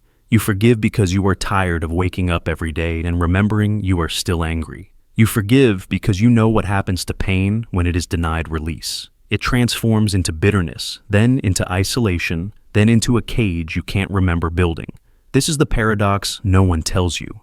Forgiveness is both surrender and strategy. It is an act of letting go and an act of taking control. You are not absolving the other person. You are telling your own nervous system, you don't have to stay on high alert anymore. You are safe enough to release this. Forgiveness will never feel fair. It will never feel like the other person has paid enough to deserve it. That is because you are not giving it to them. You are offering it to time, to fate, to your own future self. You are paying a bribe to stop this wound from growing teeth and learning to hunt you in every quiet moment. So the next time someone tells you that forgiveness is about compassion, remember this deeper truth. Forgiveness is also about fear. The fear of what happens when pain is allowed to replicate unchecked. The fear of waking up one day and realizing your whole life is shaped by something you swore you'd never let define you. You are allowed to forgive for selfish reasons. You are allowed to forgive because you are exhausted. You are allowed to forgive because you don't want this story to be the last thing your heart remembers. That does not make you weak. It makes you wise. Forgiveness is a bribe you pay so the past does not keep billing you interest forever. It is the final, defiant act of reclaiming your own mind from the endless hunger of unhealed hurt. It is the quiet decision to say, I will not let this become the lens through which I see every new day. You do not have to forgive perfectly. You do not have to forgive all at once. You only have to begin the negotiation with yourself. You only have to say, I am willing to put this down, even if part of me still wants to pick it back up. That willingness is the first payment in the bribe. And with every day you refuse to worship the wound, you make another installment. Until one morning you wake up and the pain is no longer the first thing you feel. Until the memory is just a story, not a sentence. Until you realize that forgiveness was never about the other person. It was about making sure your own soul stayed free. Wanting is a memory glitch. You think desire is about the future. You imagine it as a magnetic force that pulls you towards something new, something undiscovered. But desire isn't a promise from tomorrow. It's an echo from yesterday. Wanting is a memory glitch, an old message replaying in your mind long after its relevance has expired. When you crave something, you're not being guided by destiny. You're being haunted by a version of yourself that was promised a reward it never received. Consider the last time you wanted something so badly it hurt. Maybe it was love, maybe recognition, maybe the feeling of finally being good enough. You told yourself this was a sign of where you were meant to go, but look closer, and you'll see the outlines of the past shaping your hunger. That longing didn't sprout spontaneously. It grew from the seed of an unmet need, a moment in your history when someone dangled an image of fulfillment in front of you and then tore it away. This is why desire so often feels irrational, why you can obsess over someone who doesn't care for you, or fantasize about a goal you know will leave you empty. Your craving isn't responding to reality, it's responding to an unfinished script. The memory glitch plays the same line over and over. If you just get this one thing, you'll finally be whole. You know it isn't true, but knowing doesn't erase the compulsion. Think about the child who longs for their parents' approval. Decades later, that same longing reappears in the workplace, in friendships, in romance. The adult believes they are chasing a promotion, a partnership, a validation in the present. But really, they are replaying the same old quest, the need to be seen by someone who never truly looked. The craving is a glitch, an unclosed loop. This is why fulfillment is so fleeting. You get the thing you thought you wanted, the applause, the relationship, the trophy. For a moment, you feel complete. Then the old hunger flickers back to life, searching for the next object to possess. You can spend your entire life confusing this loop for progress. You can build your identity on the illusion that desire is taking you somewhere new, when all it's really doing is circling the same unfinished memory. Imagine your mind as a recording device that never learned how to stop the tape. Every time you encounter an image of success or love, the recorder hits play. You hear the voice of your younger self whispering, "This is what will save you." And because you mistake that voice for intuition, you follow it blindly. This is why people sabotage themselves, why they chase relationships that mirror old betrayals, careers that echo childhood anxieties. The glitch doesn't care about your growth. It only cares about completing the loop, delivering the reward it promised years ago, even if the pursuit destroys you. Wanting is not inherently toxic. It's part of being human. But it becomes a trap when you don't question its origin, when you assume that every craving is an instruction from your truest self instead of a broadcast from an outdated script. Think about addiction. At its heart, it is the purest example of this memory glitch. The addict isn't simply craving the substance. They are craving the promise that the substance once made. You will feel safe. You will feel loved. You will feel whole. No matter how many times that promise is broken, the mind keeps replaying the recording, believing that this time will be different. Or consider perfectionism. The drive to be flawless doesn't emerge in adulthood fully formed. It's the echo of childhood moments when love or safety was conditional, when you learned that being good enough meant being perfect. The desire for perfection isn't a rational strategy for success. It's an inherited script you were too young to question. Desire is rarely honest about its source. It wears the mask of urgency, disguising itself as a glimpse of your future. But if you trace it back, you'll find the origin is almost always a wound, a moment you couldn't process, a story you couldn't finish. The glitch isn't interested in whether the longing is good for you. It only wants to close the gap between the promise and its delivery. So how do you free yourself? You start by interrogating your cravings. When you feel an urgent pull, ask yourself, whose voice is this? When did I first hear it? What did it promise me?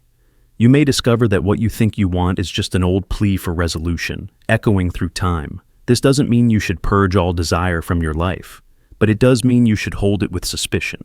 Recognize that wanting is often less about moving forward and more about trying to repair the past. Sometimes the most radical act is to let the glitch play without obeying it, to feel the hunger without assuming it must be fed, to acknowledge the craving as a memory of who you were, not a prophecy of who you must become.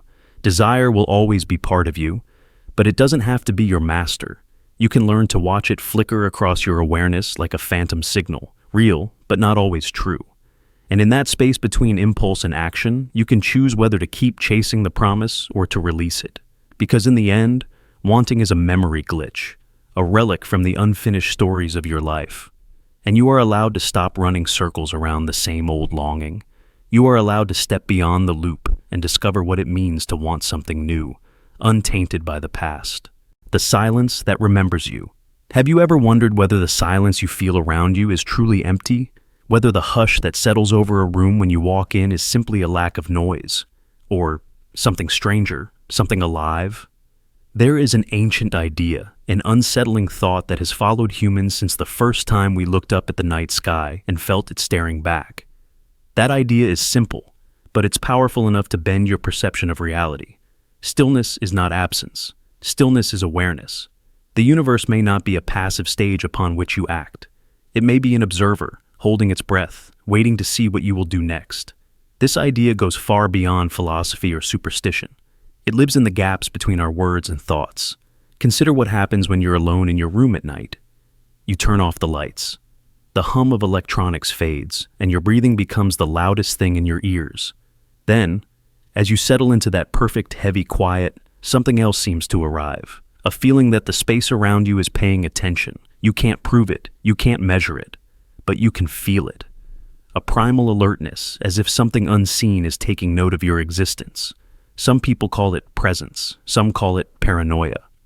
Others sense in it the long memory of the cosmos itself, the slow, unblinking eye that never closes. We know that perception is shaped by attention. What we rarely consider is that perception itself might be reciprocal, that the environment also attends to you in some way. In ancient temples, priests would cultivate deep silence to evoke the feeling that the gods were listening. They knew that in noise, you can hide your thoughts. But in quiet, there is nowhere to run. Every intention, every fragment of consciousness becomes exposed. The hush isn't empty. It's a kind of mirror, and sometimes that mirror stares back. Think about the rituals you perform without even knowing. When you enter a library, you lower your voice. When you step into a cathedral, you feel compelled to whisper. When you walk alone in a vast field under an indifferent sky, your heart rate slows, as if you're afraid to disturb some invisible witness. These behaviors are not just social conditioning, they are traces of a much older instinct, the awareness that profound stillness has a quality of presence, that in the hush, something is paying attention. You feel that if you do something careless, raise your voice, break the quiet, you will be judged, not by people, but by the silence itself. This is not just metaphor. Cognitive scientists have studied the phenomenon of perceived observation. In experiments, when participants were shown images of eyes, even stylized cartoon eyes, their behavior changed. They became more generous, more cautious, more socially aware. They felt watched, even when they knew logically they were alone. Now imagine that feeling projected onto the universe itself. Imagine that when you stand in the middle of a moonlit field, you are responding to an ancient, unspoken contract, to respect the gaze of the infinite, to sense that the cosmos is not simply a backdrop, but an audience that remembers you. In the 20th century, physicist John Wheeler proposed something radical he called the participatory anthropic principle, that consciousness is essential to bringing the universe into being.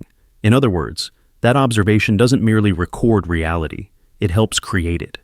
This is not science fiction. In quantum mechanics, a particle's properties can remain undefined until measured. The act of observation seems to collapse possibilities into a single outcome.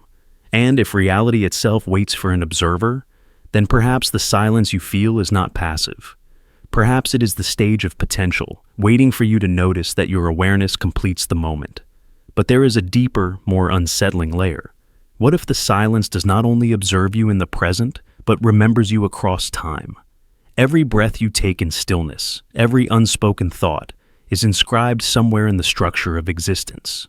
In Tibetan monasteries, monks believe that intention leaves traces on reality, that every action, word, or even mental state creates an imprint on the universe's subtle fabric. They call it karma, but you might think of it as memory without a mind, a cosmic record that never fades. You can feel this when you return to a place where you once experienced profound emotion. The quiet feels charged, as if the air is thick with echoes. You sense the memory you left behind, waiting to be felt again. Consider the example of a child who loses a parent and grows up returning to the same room where their last conversation took place. Even decades later, they report that the room feels alive with a hidden presence, an invisible witness to their grief. The silence in that space is not emptiness. It is the accumulation of memory, a density of awareness. This is the silence that remembers you. And when you become aware of it, something shifts. You stop being a solitary observer and realize you are also the observed. This idea has crept into our stories for millennia. In folklore, the forest is alive, watching every trespass. In myth, the gods dwell in the hush between thunderclaps, waiting for the moment you notice them. In modern life, we've traded the old names for new ones. data, algorithms, surveillance. But the feeling is the same, the sense that everything you do is recorded, that the stillness holds your reflection longer than you realize. Ask yourself, when you sit alone in perfect quiet, what happens? At first, your mind fills the vacuum with noise, random thoughts, anxieties, hopes. But as you continue to listen, those layers peel away. And beneath them, you often discover an almost physical awareness pressing in.